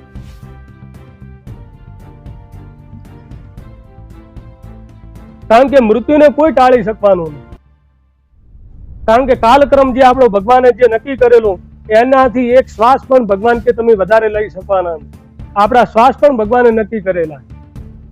એમાંથી એક શ્વાસ પણ આપણે વધારે કે ઓછો લઈ શકવાના નથી. અમેરિકાની અંદર એક બિલ્ડર હતો. આ ગરુડ પુરાણની 3 દિવસની કથાની અંદર જે આપણે દ્રષ્ટાંતો કહેશું એ તમામ દ્રષ્ટાંતો બધી બનેલી ઘટના આધારિત જ કહેશું. કોઈ આપણે વાર્તા કે કથાઓ કેવી નથી. એ અમેરિકાની અંદર આ બિલ્ડરને એટલું બધું દેવ થઈ ગયું, કરોડો રૂપિયાનું દેવ થયું, એને એવું થયું કે આ દેવ હું ભરપાઈ નહીં કરી શકું. એટલે એ વ્યક્તિ અંતે મરવાનો નિર્ણય કર્યો કે ઘણી બધી ઝેરી દવાઓ લાઈને ગટગટાઈ જાઉં, છતાં પણ એને અંદરથી એવું થાય કે જો દવાઓ ખાઉં છતાં ન મરું તો બીજો પ્રયત્ન કે એવું કરીએ કે ગળે ફાંસો ખાઈને મરી જાઉં.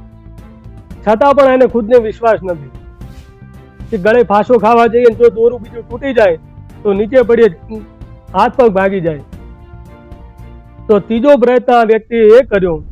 અમેરિકાની અંદર આ એટલી બધી ઝેરી દવાઓ ગટગટાઈ ગયા, ગળે ફાંસો ખાવાની તૈયારી કરી, લમણે પાસે બંદૂક રાખી કે જો ઝેરી દવાઓથી ન મરું, ગળે ફાંસો ખાવાથી ન મરું, આ લમણે બંદૂકથી તો અવશ્ય મરી જાય. મરવું પણ સહેલું નથી. આ વ્યક્તિએ આટલા પ્રયત્ન કર્યા, હાથ ધ્રુજવા લાગ્યો, ગોળી તો લમણે તો ન વાગી, જે એમને બાંધેલું દોરડું હતું દોરડા ઉપર ગોળી લાગી અને એ વ્યક્તિને અંતે ગળું દબાણું, નીચે પટકાણા. જેટલી જે દવાઓ ખાધી હતી વોમિટ થઈ અને દવાઓ પણ નીકળી ગઈ, કારણ કે એ વ્યક્તિનું આયુષ્ય વધારે હતું. 3 પ્રયત્નો કરવા છતાં એ વ્યક્તિ અમેરિકામાં અત્યારે પણ જીવતો છે. બોલો, હજી એ જીવતો છે. એટલે જે જીવાત્માનું જેટલું ભગવાને આયુષ્ય નક્કી કરેલું હોય એમાંથી એક શ્વાસ પણ કોઈ વધારે આપણે લઈ શકવાના નથી કે એક શ્વાસ ઓછો પણ લઈ શકવાના નથી.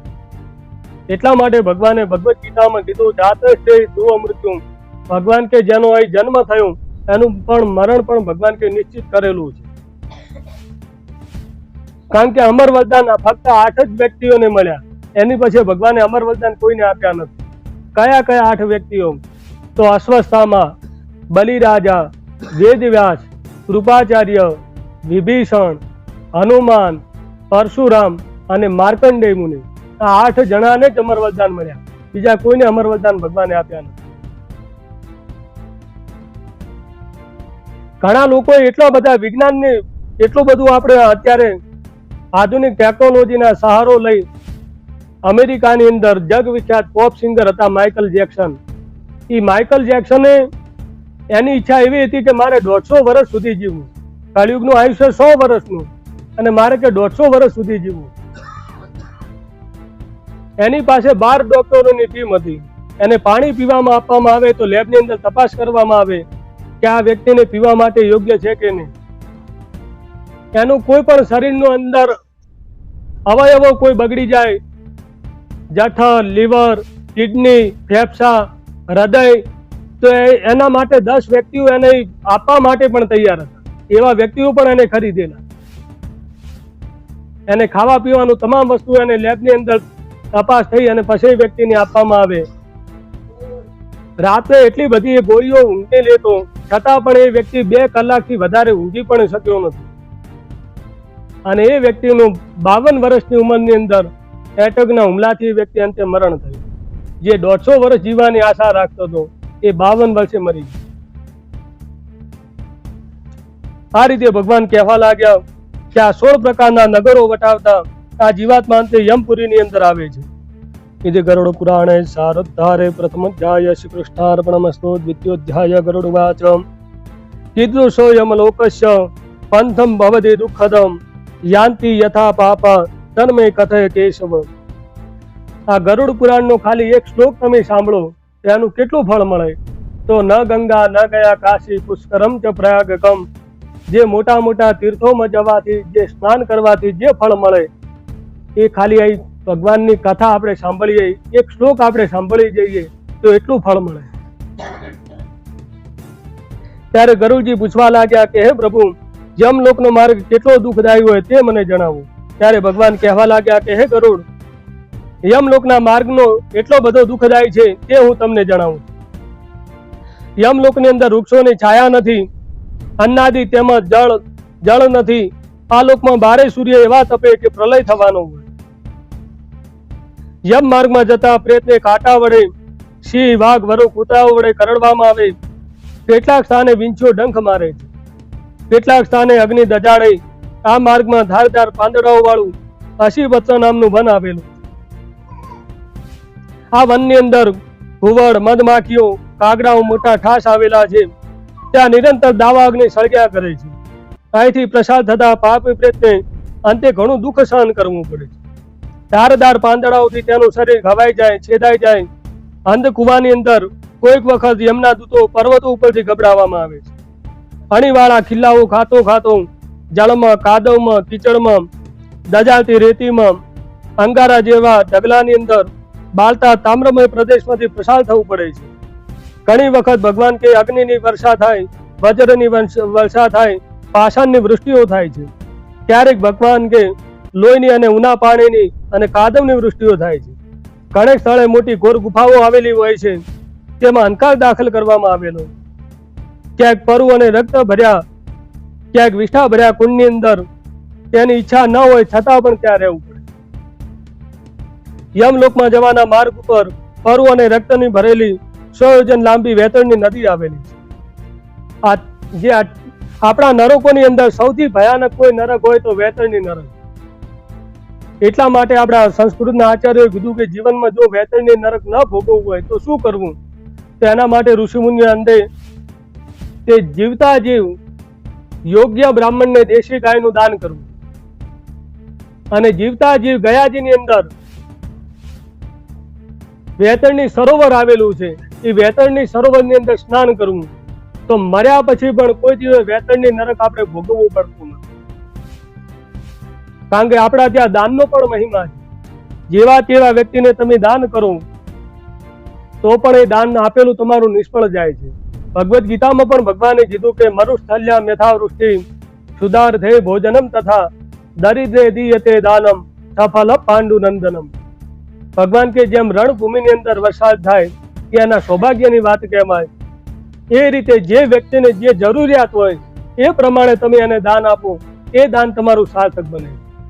તમારા ઘરે કોઈ માંગવા વાળો આવે, તમે 10 રૂપિયા આપ્યા, બીજાના ઘરે જાય ત્યાંથી 10 મળ્યા, આવી રીતે કરતા એ વ્યક્તિને 200 રૂપિયા મળે, અને 200 રૂપિયાનો સાંજ પડે એ વ્યક્તિ માંસ મદિરાનું ભક્ષણ કરે. કારણ કે ન ખાવાનું ખાય એને તો દોષ લાગવાનો જ છે, પણ જે વ્યક્તિઓ તમે 10 રૂપિયા જે આપ્યા હોય એને પણ દોષ લાગે. કારણ કે તમે પૈસા આપ્યા ત્યારે એ વ્યક્તિ ત્યાં ગયો ને, કારણ કે મફત તો એને કોઈ આપવાનું નથી. એટલે જેવા તેવા વ્યક્તિને દાન પણ કરવું. એને ખાવાની જરૂરિયાત હોય તો ખવડાવી દે. કારણ કે આપણા ત્યાં દાનનો પણ મહિમા છે. દેવતાઓ શેનું પાન કરે? તો દેવતાઓ અમૃતનું પાન કરે. દેવતાઓ અમૃતનું પાન કરે. મનુષ્ય શેનું પાન કરે? તો મનુષ્ય માટે દૂધનું પાન હતું. આ ચા કોફી અંગ્રેજો લાવ્યા, બાકી આપણા હિન્દુસ્તાનમાં ચા કોફી હતી જ પણ નહીં.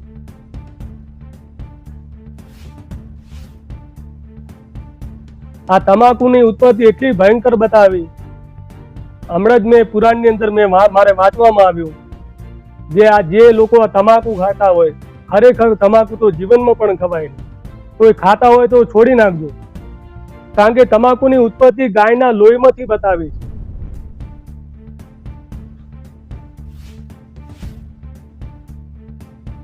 માસ ભક્તમ બુધમ લભેત, આવું એનો શ્લોક પણ આપ્યો છે. ગાયના રક્ત અને ગાયના લોહીની અંદરથી તમાકુની ઉત્પત્તિ થયેલી છે. એટલે દેવતાઓ માટે દેવતાઓ અમૃતનું પાન કરે, મનુષ્ય માટે દૂધનું પાન હતું. અને ચા કોફી અંગ્રેજો લાવ્યા. આપણા હિન્દુસ્તાનમાં ચા કોફીનો રિવાજ હતો જ નહીં. અને રાક્ષસો શેનું પાન કરે? તો રાક્ષસો દારૂનું પાન કરે. આજકાલના લોકો શું કરે? રાક્ષસી પીણા પીવા માંડ્યા. પછી વૃત્તિઓ કેવી થાય? રાક્ષસી વૃત્તિ થવાની. ગાંધીનગરમાં તો છૂટ આપી દીધી, પણ ખરેખર જે ન પીવાની વસ્તુ ન પીવાય. આ રીતે ભગવાન કહેવા લાગ્યા. યમલોકમાં વેતરણની ભયંકર નદી આવે છે. આ નદીની અંદર મોટા હાડકાઓ વાળી ભેખડો, માંસનું કીચડ, વાળ શેવાળ રૂપે હોય છે. આ નદીની આસપાસ મોટા મોટા મગરો, સોયની અણી જેવા કીડાઓ, વજ્રની ચાંચવાળી ઘરોળીઓ, કાગડાઓ, સર્પો, વીંછીઓ, માછલાઓ, કાચબાઓ, માંસ ખાનારા મોટા મોટા જીવજંતુઓ હોય છે. આવી ભયાનક નદીમાંથી પાપીએ પ્રસાર થવાનું હોય ત્યારે તે પોતાના ભાઈ, પુત્ર, મા બાપને યાદ કરી પોકારો પાડી અને રડ્યા કરે. નદીમાં તરતા પાપીને ભૂખ અને તરસ લાગે તો યમના દૂતો તેને પીવા માટે પાણી પણ આપતા નથી. અંતે લોહીનું પાન કરવું. મોટા વમળોમાં તે ડૂબી જાય. યમના દૂતો આ પાપીને બીજે કિનારે લઈ જવા માટે મોટા દોરડાઓ બાંધી અને ખેંચે છે. કેટલીક વખત લોખંડના સાંકળોથી વડે બંધાઈ લોખંડનો ભાર ખેંચતા ચાલવું પડે છે. આ વખતે તેને ભાન થાય, કર્મોને યાદ કરે. અંતે જીવાત્મા ઘણો દુઃખી થાય છે. મોટા પુણ્યના બળે મને મનુષ્ય અવતાર મળ્યો, છતાં પણ મેં સત્કર્મ, દાન, યજ્ઞ, તપ, પૂજા, સત્સંગ, પરોપકાર, તીર્થયાત્રાઓ આદિ કંઈ પણ મેં કર્યું નહીં. પણ ત્યાં જઈને પસ્તાવો કરવાથી શું મતલબ? અહીં જીવતા જીવ આપણે કરી લો. પૂજ્ય ડોંગરીજી બાપા એવું કહેતા કે ફરીથી જો આ 84ના ચક્રની અંદર આવું ન હોય તો શું કરવું? તો પૂજ્ય ડોંગરીજી બાપા એવું કહેતા કે 5 સરોવરમાં સ્નાન કરવું. એમાં આપણે તો એટલા બધા ભાગ્યશાળી, 2 સરોવર તો આપણા ગુજરાતમાં છે 5 સરોવરમાંથી. પહેલું કચ્છમાં નારાયણ સરોવર અને બીજું આપણે સિદ્ધપુરની અંદર બિંદુ સરોવર, દક્ષિણ ભારતમાં પંપા સરોવર, વૃંદાવનની અંદર પ્રેમ સરોવર અને કૈલાસ માન સરોવર.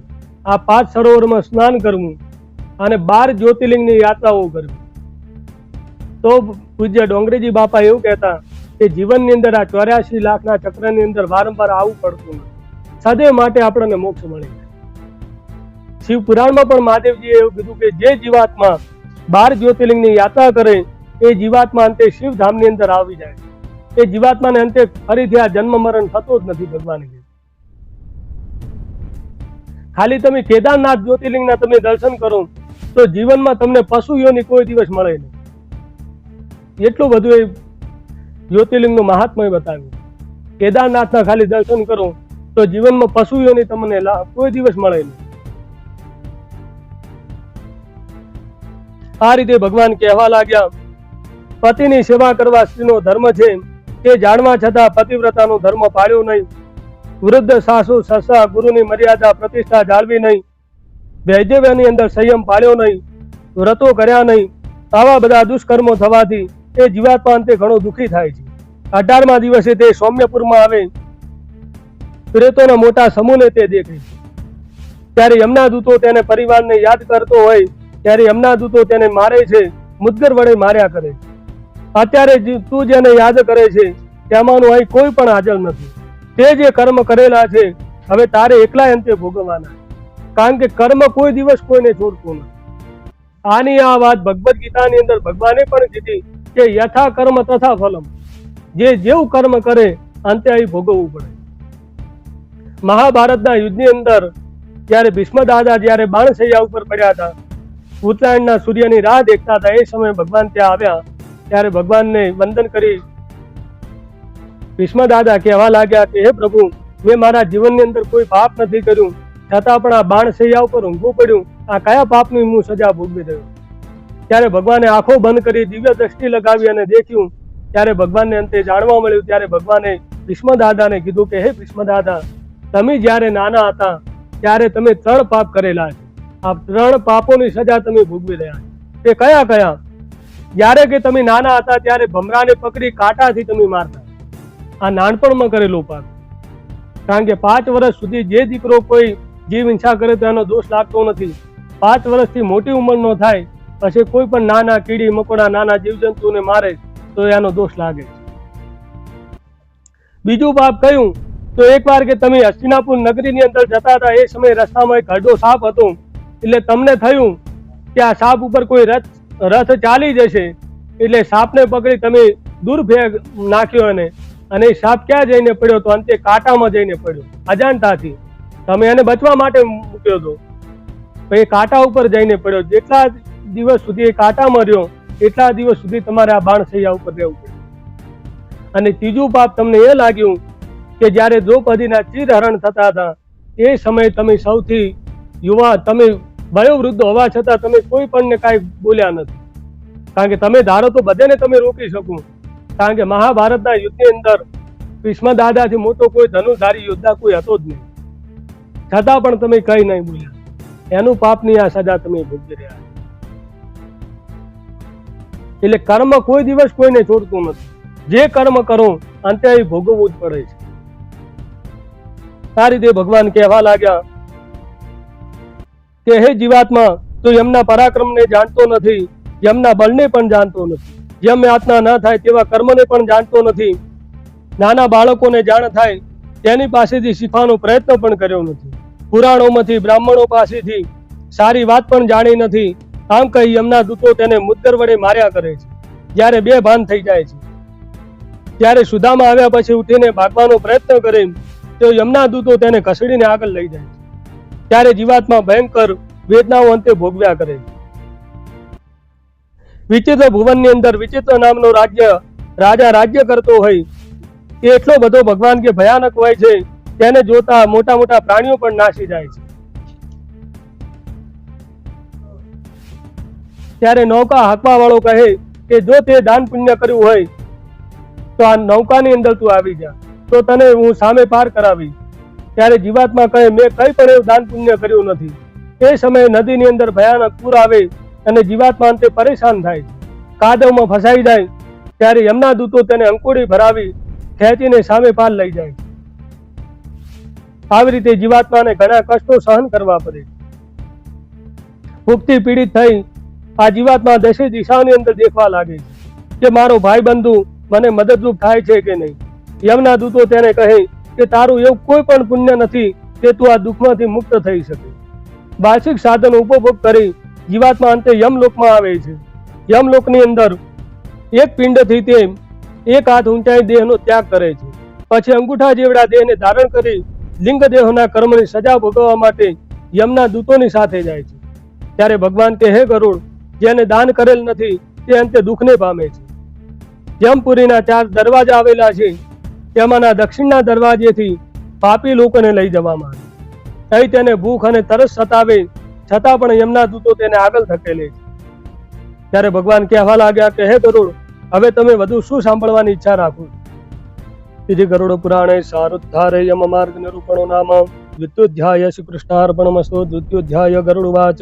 ત્રીજા અધ્યાયની અંદર ગરુડજી પૂછવા લાગ્યા યમ માર્ગ મતિક્રમ્યમ ગત્વા પાપી યમાલય વિદ્રુષમ યાતના યદ ભુક્તમ તન્મે કથય કેશવ.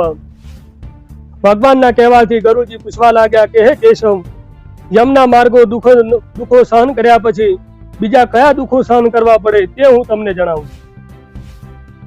ત્યારે ભગવાન કહેવા લાગ્યા કે હે ગરુડ, નર્કથી આદિ અંત સુધીનું વર્ણન હું તમને જણાવું છું.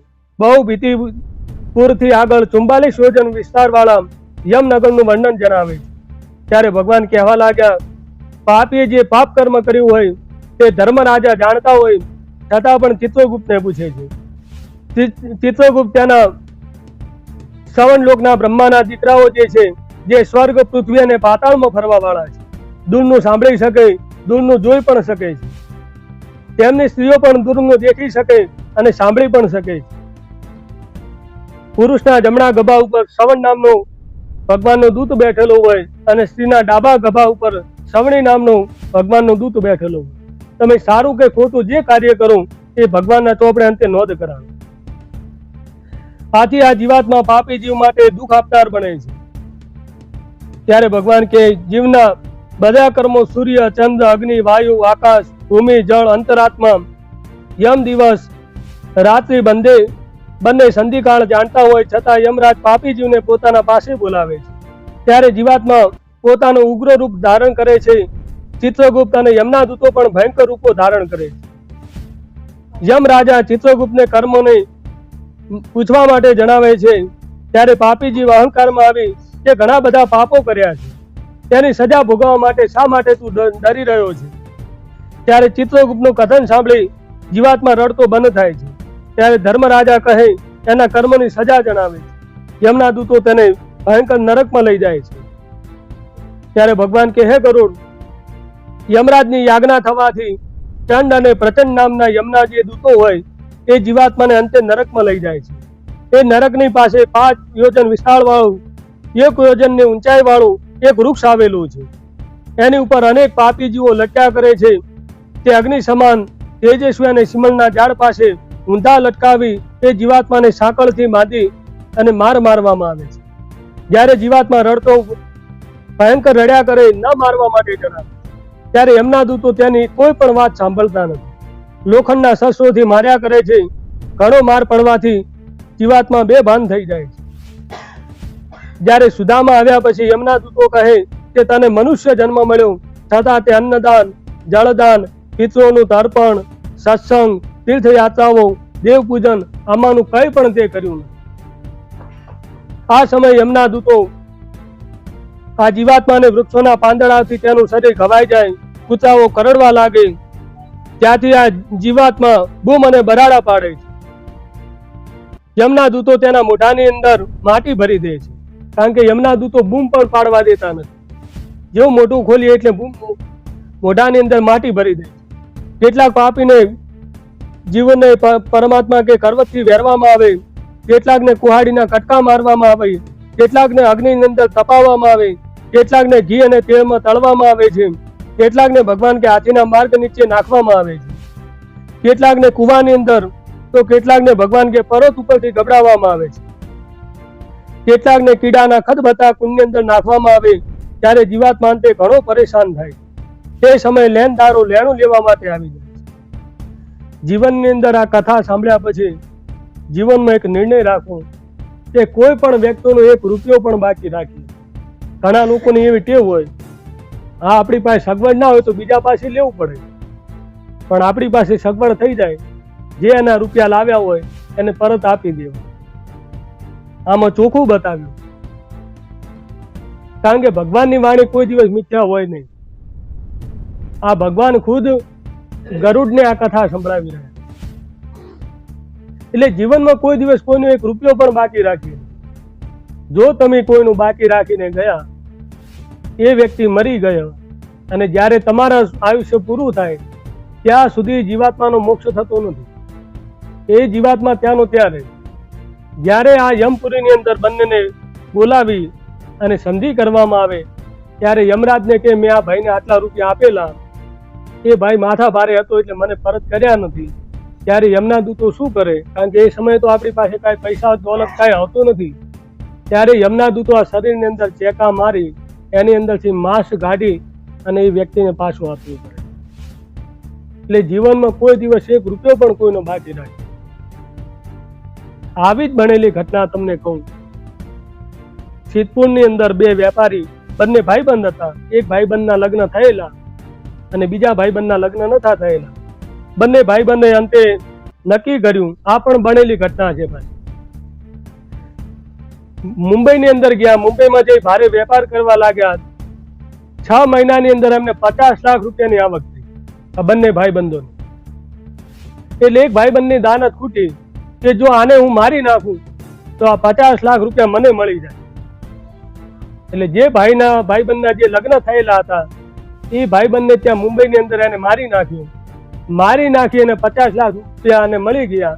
એની લાશ પણ દરિયામાં નાખી દીધી, એના અગ્નિ સંસ્કાર પણ ના થયા. કારણ કે આપણું જ્યારે ખરાબ થવાનું હોય, વિનાશ કાલે વિપરીત બુદ્ધિ, અંતે આપણી બુદ્ધિ પણ અવળી દિશાની અંદર ચાલતી. અને 50 લાખ રૂપિયા મળતા ભાઈએ ધંધામાં રોકાણ કર્યું, એમાંથી તે અબજોપતિ બન્યો. ત્યાં મુંબઈની અંદર એને લગ્ન કર્યા.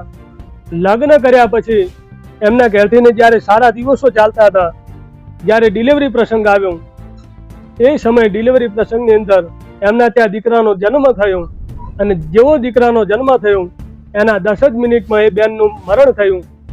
જે સમગ્ર જવાબદારી જે માતાની આવે બાળકને રાખવાની, એ સમગ્ર જવાબદારી આજે પિતાને નિભાવી.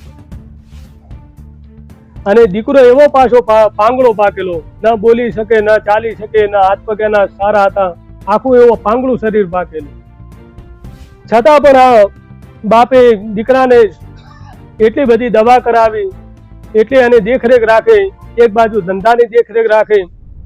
આમ કરતા એ છોકરાને 6 વર્ષ સુધી એને મોટો કર્યો. અને એક વાર તો એ બાપના મોઢેથી બોલાઈ ગયું કે આના કરતા તો તું જીવ છોડી દે તો સારું, કારણ કે આ મારાથી હવે સચવાય એમ નથી. ત્યારે 6 વર્ષ સુધી જે દીકરો બોલ્યો નતો એ એક જ વાર બોલ્યો કે હું આ દેહ તો મારો છોડી મૂકું, પણ મારા ભાગના તમે જે 25 લાખ રૂપિયા હતા એ મારા ઘરવાળાને જઈને આપી દો, તરત હું દેહ છોડી દઈશ. અને તરત જ આ વ્યક્તિને ખબર પડી ગઈ કે જે અનીતિના મેં 25 લાખ રૂપિયા જે પેલા ભાઈબંધ પાસેથી લીધા હતા એ વેર વાળવા માટે કરીને મારા ઘરે આવ્યો.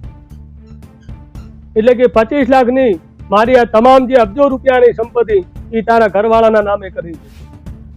અને તરત જ છોકરાએ દેહ છોડી મૂક્યો. છોકરાના ત્યાં મુંબઈમાં અગ્નિ સંસ્કાર કરી આ ભાઈ સિદ્ધપુર આવ્યા એમના ઘરવાળાને જે બનેલી ઘટના કહી દીધી કે મેં આવું કરી અને તમારા ઘરવાળાને મારી દીધા, પણ મારી જે આ મુંબઈની અંદર દુકાન, મારું આ મકાન અને અબજો રૂપિયાની જે સંપત્તિ તમારા નામે હું કરી દઉં. અત્યારે પણ એ વ્યક્તિ જીવતા છે મુંબઈમાં, મરી ગયા એવું નહીં.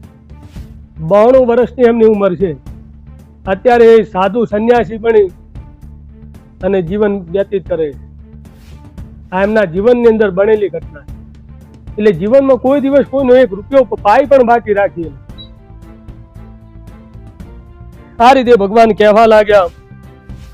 તે સમયે લેણદારો જ્યારે લેણું લેવા માટે આવી જાય ત્યારે યમના દૂતો તેના દેહમાંથી માંસ કાઢી અને લેણદારોને આપે છે. ત્યારે ભગવાન કહેવા લાગ્યા કે હે ગરુડ, આવા 84 પ્રકારના નરકો આવેલા છે. તેમાં યમના દૂતો રહેતા હોય પાપી જીવોને જુદી જુદી યાતનાઓ આપે છે. તે જીવાતમાં મનુષ્ય ઉતરતી યોનિમાં ઉત્પન્ન થાય ત્યાં પુષ્કળ યાતનાઓ ભોગવી શુદ્ધ થઈ ફરીથી મનુષ્ય દેહને ધારણ કરે. इति गरुड़ पुराणे सारुद्धारयमयता निरूपणो नाम तृतीयोध्याय श्री कृष्णार्पणमस्तु चतुर्थोध्याय गरुड़वाच. चौथा अध्यायની અંદર ગરુડજી પૂછવા લાગ્યા કે ગચ્છન્તિ મહામાર્ગે વૈતરણ્યામ પંતતિકેહિ કે પાપે નરકમ યાન્તિ તન્મે કથય કેશવ. ગરુડજી પૂછવા લાગ્યા કે હે કેશવ, કયા પાપોથી જીવાત્મા મહામાર્ગમાં આવે છે, કયા પાપોથી વૈતરણી નરકમાં પડે છે, કયા પાપોથી એ નરકની અંદર જાય છે તે મને જણાવો. ત્યારે ભગવાને કીધું કે હે ગરુડ, જે જીવાત્મા જીવ અશુભ કર્મો કરે છે તે એક નરકમાંથી બીજા નરકમાં જાય છે, એક દુઃખમાંથી તે બીજા દુઃખમાં આવે. જે ધર્માત્મા હોય તે પૂર્વ, પશ્ચિમ અને ઉત્તરના દ્વારેથી યમપુરીમાં આવે છે. પાપી જીવાત્મા ફક્ત દક્ષિણના દ્વારેથી યમપુરીમાં આવે છે. આ માર્ગમાં મહાદુઃખ આપવા વાળું વૈતરણી નદી આવેલી છે. જેમણે જેમણે ખોટા કાર્ય કર્યા હોય તે બધા અહીંથી આવે છે. વૈતરણી નરકમાં નાખવામાં આવે છે. બધા નરકોની અંદર 21 નરકો મુખ્ય છે અને તે બધામાં સૌથી અધિક પીડા આપવા વાળું વૈતરણી નરક છે. વૈતરણી નરકમાં કોને કોને નાખવામાં આવે તો શુભ કાર્યની અંદર જે વિઘ્ન નાખવા વાળો હોય, પોતાને મહાન માનવા વાળો હોય, અભિમાનમાં અંધ થયેલો હોય, નાસ્તિક હોય, વ્યભિચારી હોય, વિશ્વાસઘાતી હોય. હમણાં ઘણા બધા લોકો એવી બધી આપણી જે બોલિવૂડની ફિલ્મો દેખી, હમણાં શ્રાવણ માસ ગયા એ વખત ફિલ્મોનું અનુકરણ કરી લોકો એવું કહેતા કે મહાદેવજીને આપણે દૂધ ચડાવીએ, જળ ચડાવીએ, આના કરતા ગરીબના દીકરાને દૂધ આપીએ તો કેટલું સારું કહેવાય. પણ એ લોકોને એ ખબર નથી કે આ ચડાવેલું ક્યાં જાય, કારણ કે એની સાથે વિજ્ઞાન સાથે આખો સંબંધ. આખી દુનિયાની અંદર સૌથી વધારે જો કોઈ ભૂકંપ આવ્યા હોય તો ઇન્ડોનેશિયાની અંદર આવ્યા. ઇન્ડોનેશિયાના વૈજ્ઞાનિકો બધા ભેગા મળી એમને માઇક્રો ઓબ્ઝર્વેશન કર્યું કે આપણા દેશની અંદર વારંવાર ભૂકંપ આવવાના કારણો શું. તો અંતે એમને જાણવા મળ્યું કે જે જગ્યાએ જો શિવની પૂજા ના થતી હોય, જ્યાં શિવાલયો ન હોય એ જગ્યાએ ભૂકંપ આવે. અત્યારે મુસ્લિમ દેશ હોવા છતાં ઘરે ઘરે લોકો બધા બીકના મારે મહાદેવની પૂજા કરતા થઈ ગયા. કારણ કે મહાદેવજીને જે તમે અર્પણ કરો, દૂધ ચડાવો, જળ ચડાવો, અલગ અલગ ફળોનો આપણે અભિષેક કરો, એ અંતે ક્યાં જાય તો જમીનની અંદર જાય. અને જમીનની અંદર નીચેની 3 પ્લેટો છે, ન્યુટ્રોન, ઇલેક્ટ્રોન અને પ્લુટોન. આ 3 પ્લેટો એનાથી શાંત રહે. એના કારણે ત્યાં વારંવાર આપણે ભૂકંપો આવતા નથી. આપણું ઈસરોનું જે મથક છે એ પણ આખું શિવલિંગ આકારનું બનાવવામાં આવેલું છે. ભારતનું વૈજ્ઞાનિકોનું જે ઈસરોનું જે મથક એ પણ શિવલિંગ આકારનું બનાવવામાં આવેલું. એટલે ઘણા લોકોને ખબર નથી હોતી કે આ શા માટે આપણે અર્પણ કરીએ. અહીં આપણે આસોપાલવના પાન લાવ્યા, આસોપાલવના પાન શા માટે? તો એની પાસે પણ વિજ્ઞાન છે. કારણ કે આપણા ઋષિ મુનિઓ એ પોતે ખુદ વૈજ્ઞાનિકો જ હતા. આસોપાલવનું પાન એટલા માટે, કોઈ પણ આપણા ઘરે કોઈ ધાર્મિક પ્રસંગ હોય એટલે આપણે આસોપાલવના તોરણ બંધાવીએ, બેન દીકરીને માથે કળશ ઉપર આસોપાલવના પાન રાખીએ, કારણ કે આસોપાલવનું પાન તમે તોડ્યા પછી 32 કલાક સુધી ઓક્સિજન આપે, એટલા માટે આસોપાલવના પાન. બાકી બીજા કોઈ પણ વનસ્પતિના તમે રાખી શકો, પણ આસોપાલવ વધારે ઓક્સિજન આપે એટલા માટે આસોપાલવ. આવા દરેક વસ્તુ પાસે વૈજ્ઞાનિક કારણો, તો એ આપણે જાણવાના પ્રયત્ન જ નથી કર્યા.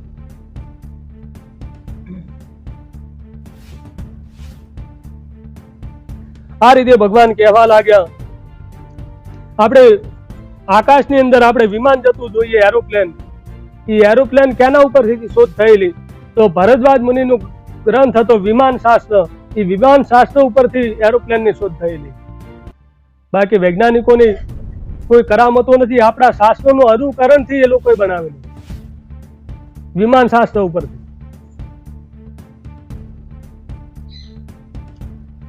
ત્યારે ભગવાન કહેવા લાગ્યા, જે નાસ્તિક હોય, વ્યભિચારી હોય, વિશ્વાસઘાતી હોય, બાળકોનો ગર્ભની અંદર વધ કરવા વાળો હોય છે. આજકાલ એટલું બધું આ દૂષણ ચાલી રહ્યું છે. કોઈ પણ વ્યક્તિને 2 કે 3 દીકરીઓ હોય એટલે ડોક્ટર પાસે જાય બતાવવા માટે. ડોક્ટર સોનોગ્રાફી મશીનથી તપાસ કરીને કહી દે કે આમને ત્રીજી પણ દીકરી, તો ગર્ભની અંદર દીકરીનો નાશ કરાવી. કોઈ દિવસ આવું ભયંકર પાપ કરવું નહીં, કારણ કે આમાં ચોખ્ખું લખ્યું એ વ્યક્તિને વેતનની નરક તો ભોગવવું પડે. છતાં પણ શું કીધું આપણા ઉપનિષદમાં? બ્રહ્મ હત્યા, ગૌ હત્યા, સમેરપી. નાના બાળકની તમે હત્યા કરો અને ગાયની હત્યા કરો, એટલું ભયંકર પાપ આપણને લાગે.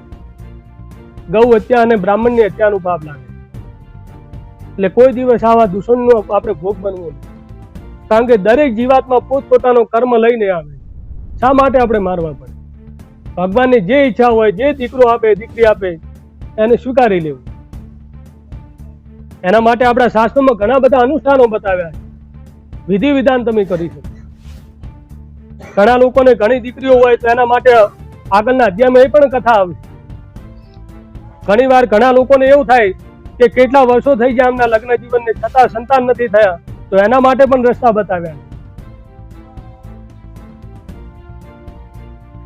આ રીતે ભગવાન કહેવા લાગ્યા, માતા પિતા, ગુરુ, આચાર્યનું, પૂજનીયોનું અપમાન કરવા વાળો, પતિવ્રતા નારીનો ત્યાગ કરવા વાળો, જે બ્રાહ્મણોને દાન આપતો નથી, યજ્ઞમાં વિઘ્ન નાખે, કથામાં વિઘ્ન નાખે, દાન દેનારને રોકે, પશુઓને મારે, બ્રાહ્મણોને તેમના કર્મ ના કરવા દે, માંસ મદિરાઓનું ભક્ષણ કરે, તમાકુનું સેવન કરે. જો ફરી એ વાત આવી, તમાકુને મેં પહેલા જ ના પાડી, છતાં પણ આમાં આવ્યું. ખાલી તમાકુનું સેવન કરીએ તો પણ નરકના અધિકારી છે, કારણ કે ભગવાને ચોખ્ખી ના પાડી. જે વસ્તુ ના ખાવાની હોય, ગધાડા ના ખાય એવી વસ્તુ આપણે ખાઈએ, શું થાય? કારણ કે તમાકુના છોડને ગધાડા પણ અડે નહીં. એટલે બની શકે તો વ્યસન નિર્વ્યસની બનવું, વગર કામના કોઈ પણ વ્યસનો રાખવા નહીં. અનાથ ઉપર દયા ના રાખે, ધાર્મિક નિયમોને ન માને, મિત્રોનો દોષ કરે, તીર્થ યાત્રાઓ ન કરે. આવા બધા ખરાબ કર્મો થવાથી આ જીવાત્મા અંતે વેતનની નરકમાં જાય છે. ત્યારે ભગવાન કહેવા લાગ્યા કે હે ગરુડ, આ શાસ્ત્રમાં પાપી જીવોને અનેક શિક્ષાઓ બતાવવામાં આવી, તે બધાનું વર્ણન કરવું ઉચિત નથી. પાપી જીવ મહાપ્રલય થાય ત્યાં સુધી નરકમાં દુઃખ અને યાતનાઓ ભોગવ્યા કરે છે. આ નરકમાંથી જ્યારે મુક્ત થાય ત્યારે પ્રથમ તે ચાંડાલ્યોનીમાં જન્મ લે છે. તેમાં તે અનેક પીડાઓ ભોગવે છે. તેના વિશે ભગવાન કેવું તમને આગળ જણાવ્યું. इति गरुड़ पुराणे सारोद्धारे नरक प्रदोचिन्न निरूपणो नाम चतुर्थोध्याय श्री कृष्णार्पणमस्तु। पंचमोध्याय પાંચમા અધ્યાયની અંદર ગરુડજી પૂછવા લાગ્યા, એન એન ચ પાપેન યદ ચિહ્ન પ્રજાયતે યામ યામ યોનિ ગચ્છન્તિ તન્મે કથે કેશવ. ગરુડજી પૂછવા લાગ્યા કે હે પ્રભુ, આ વંશસ્થ પિતૃઓની કથા શું છે તે અમને જણાવો. ત્યારે ભગવાન કહેવા લાગ્યા, આરી કથા એ ભાગવત પુરાણમાંથી લીધેલી આ કથા. ત્યારે ભગવાન કહેવા લાગ્યા કે વંશસ્થ પિતૃઓની કથા હું તમને સંભળાવું. એક આત્મદેવ નામનો પવિત્ર બ્રાહ્મણ હતો. એ બ્રાહ્મણ દરરોજ સંધ્યા વંદન કરવા વાળો, ગાયત્રીના જપ કરવા વાળો. એની પત્નીનું નામ ધુંધુલી હતું. એમના લગ્ન જીવનને ઘણા વર્ષો થયા, છતાં પણ એમના ત્યાં સંતાન સુખ થયું. એકવાર આત્મદેવને મનમાં નિશ્ચય કર્યો કે આપણા ત્યાં કોઈ સંતાન નથી, આપણા લગ્ન જીવનને આટલા વર્ષ થયા, આના કરતા તો કે મરી જવું સારું. એટલે આત્મદેવ તુંગભદ્રા નામના નદીના કિનારે આવ્યા અને આત્મહત્યા કરવા માટે આવ્યા, એ ડૂબીને મરી જાવ. ત્યાં મહાત્મા સ્નાન કરતા હતા. જનોઈધારી બાળકને દેખ્યા એટલે મહાત્માએ રોક્યા છે. આ હત્યા થતી આ મહાત્માએ આજે રોકી છે. ત્યારે મહાત્મા કહેવા લાગ્યા કે હે મહારાજ, તમે શા માટે અહીં મરવા માટે આવ્યા છો? ત્યારે આત્મદેવ કહેવા લાગ્યો કે હે મહાત્મા, મારા લગ્ન જીવનને ઘણા વર્ષો થયા, છતાં પણ અમારે ત્યાં સંતાન સુખ થયું નથી. મહાત્મા બહુ જ્ઞાની હતા. મસ્તકની રેખાઓ દેખી અને કહી દીધું કે તમારે આ ભવની 7 ભવ સુધી તમારા ભાગ્યની અંદર સંતાન રેખા જ નથી. તો કે હું શું કરું, આના કરતા મને મરવા દો. એટલે મહાત્માએ કીધું કે નહીં, અમને દેખ્યા પછી જો તમે મરો તો એનું પ્રાયશ્ચિત તમારે પણ ભોગવવું પડે. ભલે તમારા ભાગ્યમાં તો નથી, પણ કે મેં જે ભગવાનનું ભજન કર્યું એના થકી હું તમને ફળ આપું અને અવશ્ય તમારા ત્યાં સારા સંતાનની પ્રાપ્તિ થાય. મહાત્મા જ્ઞાની હતા. સફરજનનું ફળ લઈ અને મહાત્માએ કીધું કે જાઓ, આ તમારા ઘરવાળાને આપી દેજો. આનાથી તમારા ઘરે અવશ્ય, તમારા ભાગ્યમાં તો નથી જ સંતાન સુખ, પણ મેં જે ભગવાનનું જે ભજન કરેલું છે એના પ્રતાપથી તમારે ત્યાં સારા સંતાનની પ્રાપ્તિ થશે. આત્મદેવ ખૂબ રાજી થયા. એમના ઘરવાળાને આવીને બધી વાત કહી દીધી, ફળ આપ્યું. ત્યારે એમને પત્નીને થયું કે આ ફળ ખાઈશું તો 9 મહિના સુધી વજન ઉચકવીને ફરવું પડે, સારું ખાવા ના મળે, બેસવા ના મળે, ઊંઘવા ના મળે. આના કરતા તો સંતાન સુખ નથી એ સારું. એટલે ધુંધુલીએ એવું કર્યું, એની બેનને સારા જે દિવસો જતા એની બેનને કહી દીધું કે તારા ત્યાં દીકરો કે દીકરી કઈ પણ આવે એ તારે અમને આપી દઉં. એના બદલામાં એને સોના મહોરો આપી એ બેનને ખરીદી લીધી. અહીં 9 મહિના સુધી એને એવા ઢોંગ કર્યા અને જે મહાત્માએ જે આપેલું ફળ હતું એમના આંગણામાં જે ગાય હતી ગાયને ખવડાવી. આત્મદેવ ખૂબ રાજી થયા, કારણ કે ઘણા વર્ષો પછી એમના ત્યાં સંતાન સુખ થવાનું. અને સમય જતા ક્યાં વાર લાગે, જ્યારે મોટી બહેનના ત્યાં દીકરાનો જન્મ થયો, રાતોરાત એ દીકરાને અહીં આત્મદેવના ઘરે લાવવામાં આવ્યો. બીજા દિવસે આખા ગામમાં ખબર પડી. ત્યારે આખું ગામ ભેટ સોગાંદો લઈ એમને વધાવવા માટે આવ્યું કે આપણા મહારાજના ત્યાં દીકરાનો જન્મ થયો. આખું ગામ રાજી થયું. અને જે મોટી બહેનના ત્યાંથી જે દીકરો લાવ્યો હતો એનું નામ ધુંધુકારી રાખવામાં આવ્યું. અને જે મહાત્માએ જે ફળ આપ્યું હતું એ ફળ ગાયે ખાધું તો ગાયના પેટમાંથી પણ દીકરાનો જન્મ થયો. એનું નામ ગોકર્ણ રાખવામાં આવ્યું, કારણ કે ગાય જેવા લાંબા કાન હોવાથી આખું શરીર માણસનું, કાન ગાય જેવા લાંબા હોવાથી એનું ગોકર્ણ નામ રાખવામાં આવ્યું. અને ગોકર્ણ પરમ જ્ઞાની બન્યા, કારણ કે મહાત્માની પ્રસાદી હતી. અને આ જે ધુંધુકારી એની મોટી બેન અને જે એની હાલની જે માતા હતી એના જેવો કપટી ભાગ્યો. ત્યારે એમને અંતે ખબર પડી અને આત્મદેવ ખૂબ રાજી થયા કે મારા ઉપર ભગવાને કેટલી કૃપા કરી. સંતાન નતું અને સંતાનો મળ્યા તો મને 2 સંતાનો મળ્યા. ગાયે પણ દીકરાને જન્મ આપ્યો. ધીમે ધીમે આ બંને દીકરા મોટા થયા. એ વખતે ગોકર્ણજી પરમ જ્ઞાની બન્યા. ગોકર્ણજીએ પિતાજીને પણ ઉપદેશ આપ્યો, જેમ કપિલ મુનિએ માતા દેવહૂતિને ઉપદેશ આપેલો સિદ્ધકુંડની અંદર કપિલ ભગવાને, એ રીતે આ આત્મદેવને અંતે ઉપદેશ આપ્યો ગોકર્ણજીએ. અને પિતાજીને કીધું કે તમે આ સંસારની અંદર રહી તમારો આ ધર્મ શા માટે ભૂલો? એમ કરી એમને અંતે ઘર બાર આત્મદેવ છોડી જંગલમાં જઈ કુટિયા બનાવી ભગવાનનું ભજન કરવા લાગ્યા. ત્યારે આ ધુંધુકારી હતો એની માં જેવો કપટી સ્વભાવનો ભાગ્યો. માં પાસે દરરોજ મારઝૂડ કરવા લાગ્યો, કઈ આપે નહીં તો માને પણ મારવા લાગ્યો. એના કરતા ધુંધુલીને થયું કે સંતાન નતું એ સારું. ગોકર્ણજી પણ ઘર પરિવારનો ત્યાગ કરી એ પણ અલગ જઈ અને રહેવા લાગ્યા. ત્યારે ધુંધુકારીને થયું કે આગળ પાછળ કોઈ હતું નહીં, એટલે ધુંધુકારી એની માને દરરોજ મારવા લાગ્યો. એની માએ મનમાં નિશ્ચય કર્યો, એ પણ રાત્રિના અંધારાની અંદર કૂવામાં પડી એ પણ એના પ્રાણની આહુતિ આપી દીધી. ત્યારે ધુંધુકારીને આગળ પાછળ કોઈ કહેવા વાળું નતું. પછી તો ગણિકાઓને લાઈન ઘરમાં રાખવા લાગી. દરરોજ રાજાનો ખજાનો ચોરી કરવા જાય ધુંધુકારી અને ગણિકાઓને આપવા લાગી.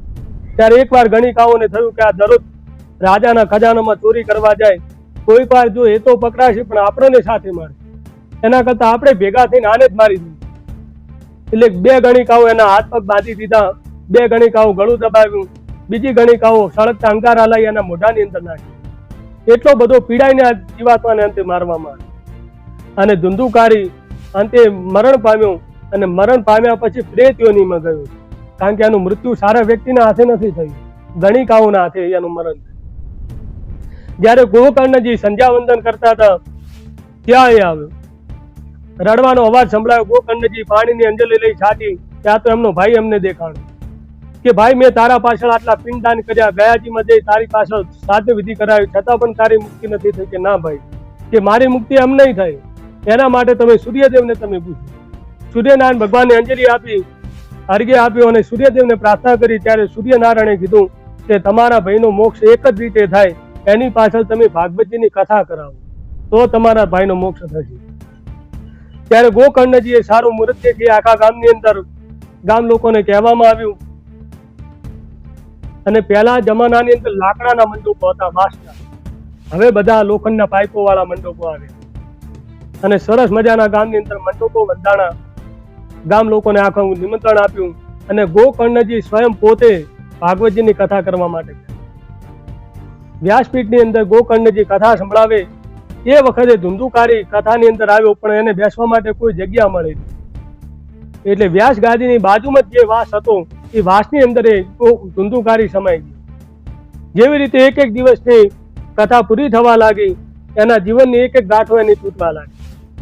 જ્યારે 7 દિવસની કથા પૂરી થઈ ત્યારે આખો વાસ ફાટ્યો અને એક બાજુ યમના દૂતો લેવા માટે આવ્યા અને બીજી બાજુ ભગવાનના દૂતો લેવા માટે આવ્યા.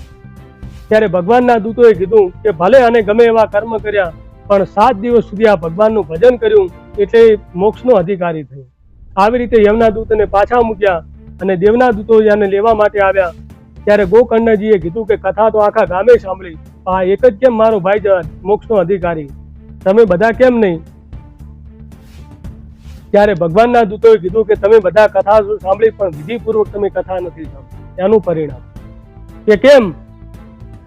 તો કથા સાંભળતી વખતે પગ લાંબા કરી બેસાય નહીં, કથાની અંદર ચાલુ કથામાં કોઈ વાતચીત કરાય નહીં, ચાલુ કથામાં ચા પાણી પીવાય નહીં, ચાલુ કથામાં મસાલા ખવરાય નહીં, ચાલુ કથામાં ઊંઘાય નહીં, બાજુવાળો ઉઠાડે નહીં તો પણ એ મદારી બને, સુઈ જાય સપેરા બને, સાપ બને. આ કથાના નિયમો બતાવે. ત્યારે ગોકર્ણજી અંતે ભાઈનો મોક્ષ થતો ખૂબ રાજી થયા. બીજું સારું મુહૂર્ત દેખી અને આખા ગામને વિધિપૂર્વક આખા કથાના નીતિ નિયમો સંભળાવ્યા અને આખા ગામનો મોક્ષ કરાવ્યો. આપણે જ્યાં વાસ એટલા માટે બાંધીએ કે 3 દિવસ સુધી જીવાત્મા જે દેવલોક પામેલો હોય વાસની અંદર બેસી આ ભગવાનની થયેલી કથા એ સાંભળી શકે, અંતે જીવાત્માને મોક્ષ મળે. આ વંશસ્થ પિતૃઓની કથા સાંભળી ગરુડજી ખૂબ રાજી થયા. ત્યારે ભગવાનને કહેવા લાગ્યા કે હે પ્રભુ, નરકથી પાછો આવવા વાળો એને કયા કયા ચિહ્ન થાય તે મને જણાવો. ત્યારે ભગવાન કહેવા લાગ્યા બ્રાહ્મણને મારવા વાળો ક્ષયરોગી બને, ગાયને મારવા વાળો કુબડો અને મૂર્ખ બને છે, કન્યાને મારવા વાળો કોઢિયો બને, ત્રણેય ચાંડાલીઓનીમાં જન્મ લે છે, ગર્ભની અંદર બાળકને નષ્ટ કરવા વાળો પુલિન નામની લેચ જાતિમાં રોગી થઈને જન્મ લે, માંસ ભક્તિ કોઢિયો અને રક્તાંગ બને છે, શરાબ પીવા વાળો કાળા દાંત વાળો બ્રાહ્મણ માંસાદીનું ભક્ષણ કરવાથી જલંધર રોગી થાય છે, એકલો મિષ્ટાન ખાવા વાળો વિસ્ફોટક રોગી બને. ઘણા લોકોને એવી ટેવ હોય, કોઈ પણ સારું વસ્તુ લાવ્યા હોય, કોઈ મીઠાઈ લાવ્યા હોય તો આજુબાજુમાં કોઈ જોતા હોય અને ના આપે, એકલા ખાતા વાળી. કોઈ દિવસ આવું કરવું નહીં. આપણી બાજુમાં કોઈ બેઠું હોય, આપણે એકલા બેઠા હોય ને એકલા ખાઈએ એનો કોઈ વાંધો નહીં, પણ બાજુમાં કોઈ દેખતું હોય તો લે ભાઈ થોડું તને, આમાં ચોખ્ખું આવ્યું હતું. ભગવાન કે એકલો જો મિષ્ટાન ખાય આજુબાજુમાં કોઈને આપે નહીં તો એના શરીરની અંદર વિસ્ફોટક અસંખ્ય રોગો એના શરીરમાં થાય. કોઈ દિવસ એકલા ખાવું નહીં. શ્રાદ્ધની અંદર જે એઠું રાખે એ કરોળિયો બને. શ્રાદ્ધમાં આપણે ખાવા જઈએ જો એઠું રાખીએ, જોતું હોય એટલું જ લેવું, નકે કરોળિયો બને.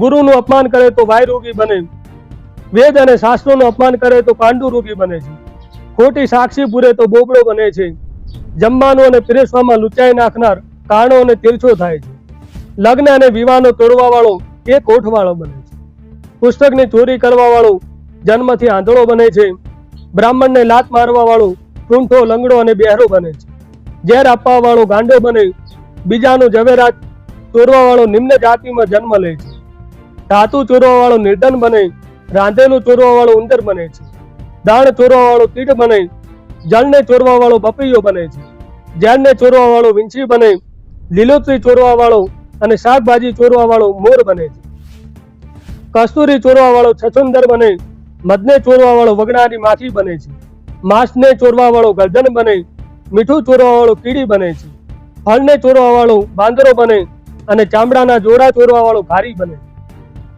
ઘણી જગ્યાએ આપણે કોઈ પણ સારા બૂટ ચંપલ પહેરીને આવ્યા હોય તો ઘણા લોકોની એવી ટેવ હોય કે સારું હોય લઈ જવાનું, અને ઘણા લોકો શું કરે, એનું લઈ ગયા એ પાછું બીજાનું પેરિંગ કરી જાય. કોઈ દિવસ કોઈની પનોતી ઘરે લાવી નહીં, આપણું લઈ જાય તો જવા દે. કારણ કે અમે તો પંડિતનો ધંધો કરીએ, ઘણી જગ્યાએ અમારા ચપ્પલો જાય, પછી અળવણા ઘરે આવીએ, પણ કોઈ દિવસ કોઈની પનોતી ચોરવી નહીં. કારતક મહિનાની અંદર જ બનેલી ઘટના તમને કહું. અમે ગાંધીનગરની બાજુ રાધેજા ગામમાં મારી કથા હતી ભાગવતજીની. ચોથા દિવસે જયારે કૃષ્ણ જન્મ થઈ ગયો એટલે કથાના જે યજમાન હતા કે મહારાજ આપણે કે માતાજીએ દર્શન કરવા માટે કે જવું, તમે આવો કે સાથે. એટલે અમે બધા સાથે ગયા. અને બેનનો જે દીકરો હતો એનું નામ કુલદીપ. ત્યારે બહુચરાજી અમે આવ્યા, બહુચર માતાના મંદિરમાં દર્શન કરતા હતા, ત્યારે દીકરાને મેં દેખ્યો કુલદીપ સામે. એટલે મને ખબર પડી કે આ દીકરાનું મન અહીં લાગતું નથી મંદિરમાં. એટલે મેં કીધું કુલદીપ તારું મન કીધું મંદિરમાં લાગતું નથી. એટલે મને કે બાપુ તમે એક બાજુ આવો, તમને કહું. એટલે મંદિરમાં મને એક બાજુ લઈ. મને કે હું સાચું કહું, હું ભલે અહીં મંદિરમાં આવ્યો પણ મારું મન અહીં મંદિરમાં નથી. એનું કારણ એ કે હું 12,000ના હું બૂટ પહેરીને આવ્યો, રીબોક કંપનીના બૂટ હતા એ ભાઈને પહેરવા. એનું મન પેલું જોડામાં હતું. મેં કીધું આવા બૂટ શા કરવાના? જો મંદિરમાં આવ્યા પછી જો દેવની અંદર આપણું મન ના લાગતું હોય કે સારું બાપુ એમ કરી પછી પાછળ અમે વરખડી વાળા સ્નારે દર્શન કર્યા. એની પાછળ પેલા કુંડના દર્શન કરી અને 10-12 મિનિટ પછી ફરી ત્યાં આવ્યા. અને હકીકતમાં એ વ્યક્તિના પગરખા કેન્દ્રની અંદર મૂકેલા જોડા 12,000ના રીબોક કંપનીના બૂટ એ કોક લઈ ગયું પાછું. બોલો, આ બનેલી ઘટના. 12,000 શું 12 લાખના બૂટ હોય તો આપણે શા કરવાનું? કોકની પનોતી શા માટે ઘરે લાવવાની? એટલે ઘણા લોકો એમના ચોરી જાય તો એ બીજાના પહેરીને કરી દે, પણ બીજાના પહેરીને ના જવા દે. કપાસને ચોરવા વાળો ભગવાન કે ઘેટું બને, હિંસા કરનાર તેના વડે જીવનાર, તીર્થયાત્રીઓને લૂંટવા વાળો કસાઈના ત્યાં ઘેટા અને બકરા બને છે. ઝેર ખાઈને મરવા વાળો સર્પ બને, ઉંદર વનમાં રહેવા વાળો જંગલમાં હાથી થાય છે.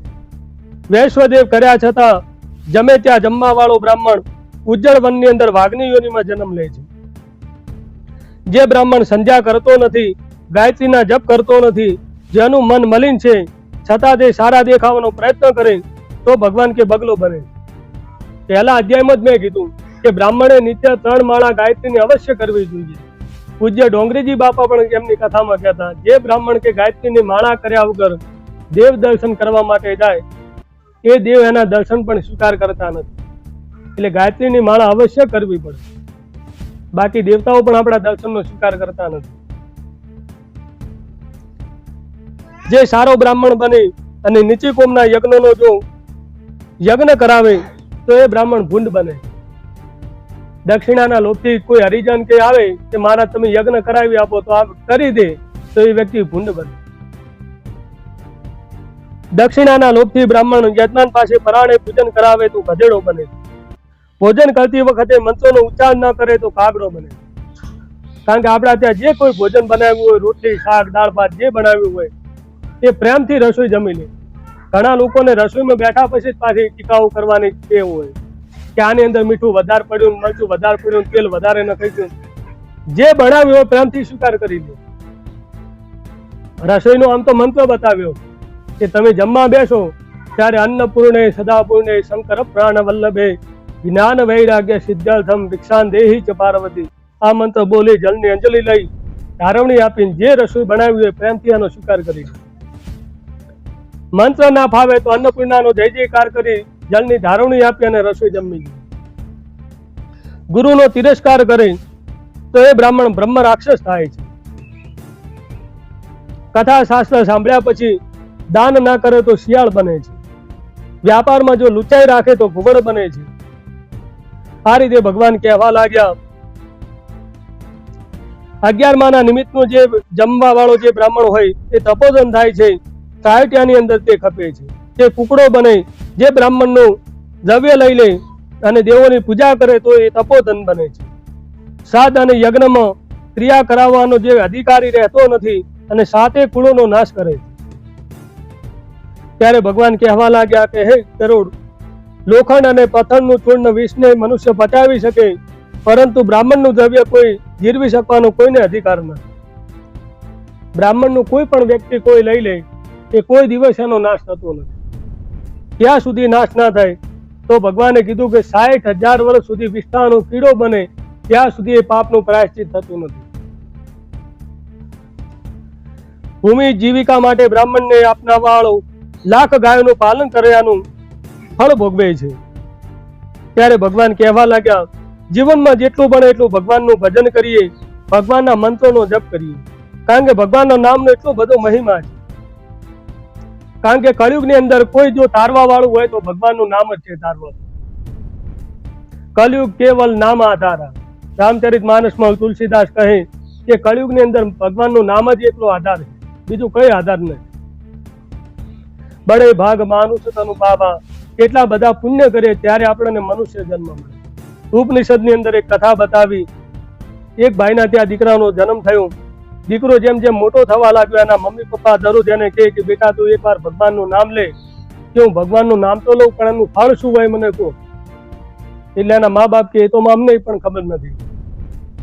એમના ત્યાં એક મહાત્મા કોઈ માગવા માટે આવેલા, ભિક્ષા લેવા માટે. મહાત્માએ કીધું કે મહાત્માને એના મમ્મી પપ્પાએ સમજાવ્યા કે તમે આ દીકરાને સમજાવો, તમારા કહેવાથી કદાચ ભગવાનનું નામ લેતો.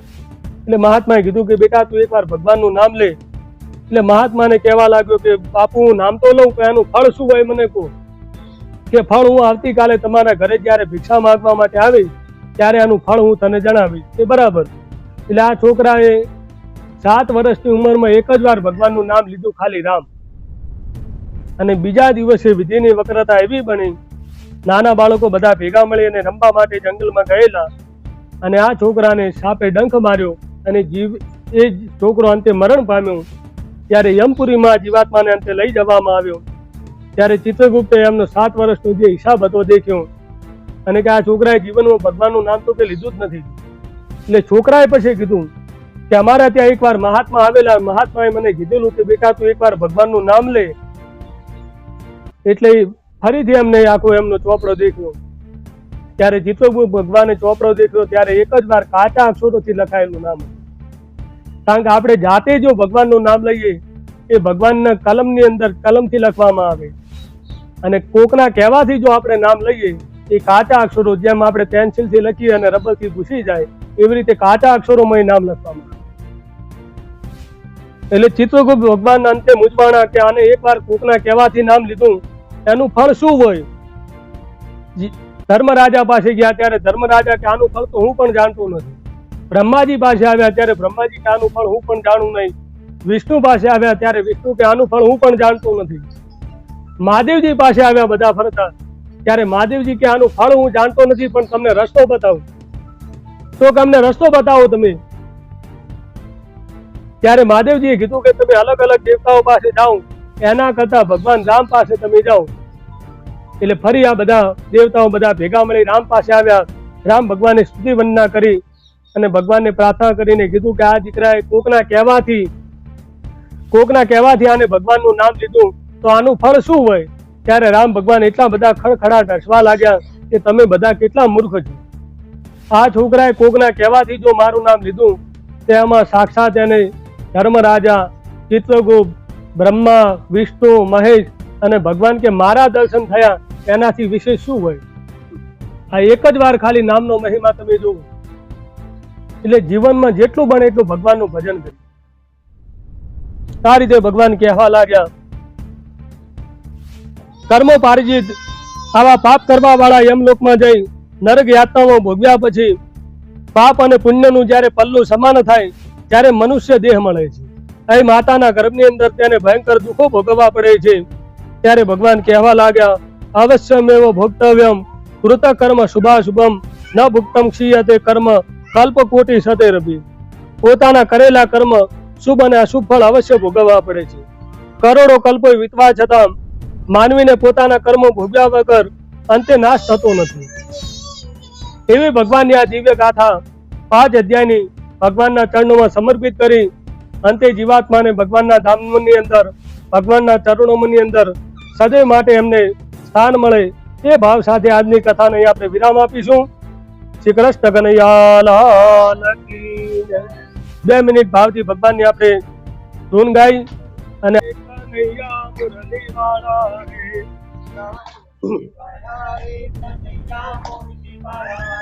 કનૈયા મુરલી વાળા રે, કનૈયા મુરલી વાળા રે, કનૈયા મુરલી વાળા રે, તમે છો નંદના લાલા રે, કનૈયા મુરલી વાળા રે,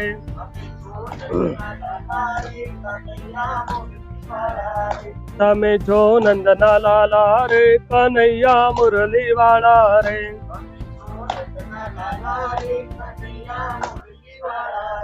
તમે જશોદા ને વાલા રે, કનૈયા મુરલી વાળા રે,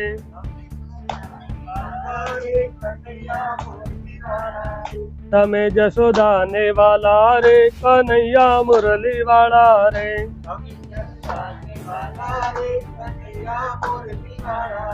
તમે છો રંગના કાળા રે, કનૈયા મુરલી વાળા રે,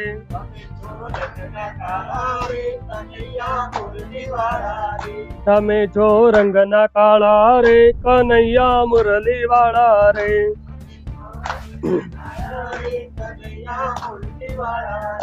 છતાં છો બહુ રૂપાળા રે, કનૈયા મુરલી વાળા રે,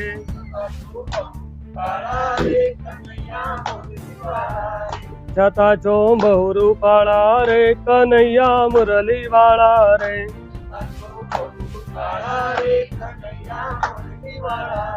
ગલે બેજંતી માળા રે, કનૈયા મુરલી વાળા રે,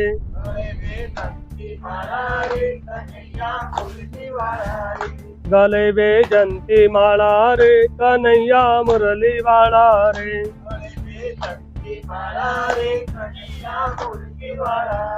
ફેરું તારા નામની માળા રે, કનૈયા મુરલી વાળા રે,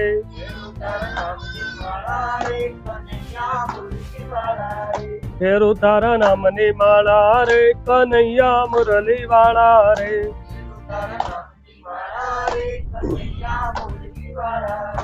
રટે છે વ્રજની બાળા રે, કનૈયા મુરલી વાળા રે,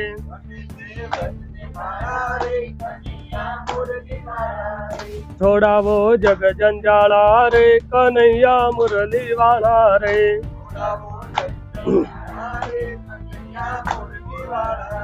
છોડાવો જગ જંજાળા રે, કનૈયા મુરલી વાળા રે,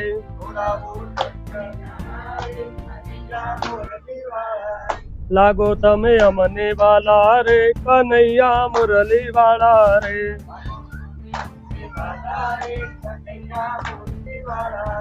લાગો તમે અમને વાલા રે, કનૈયા મુરલી વાળા રે,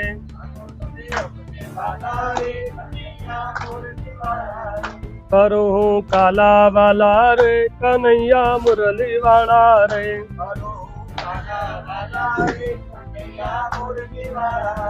કરું હું કાલા વાલા રે, કનૈયા મુરલી વાળા રે,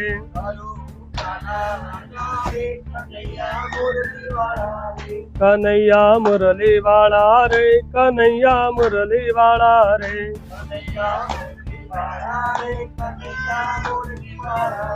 કનૈયા મુરલી વાળા રે, કનૈયા મુરલી વાળા રે,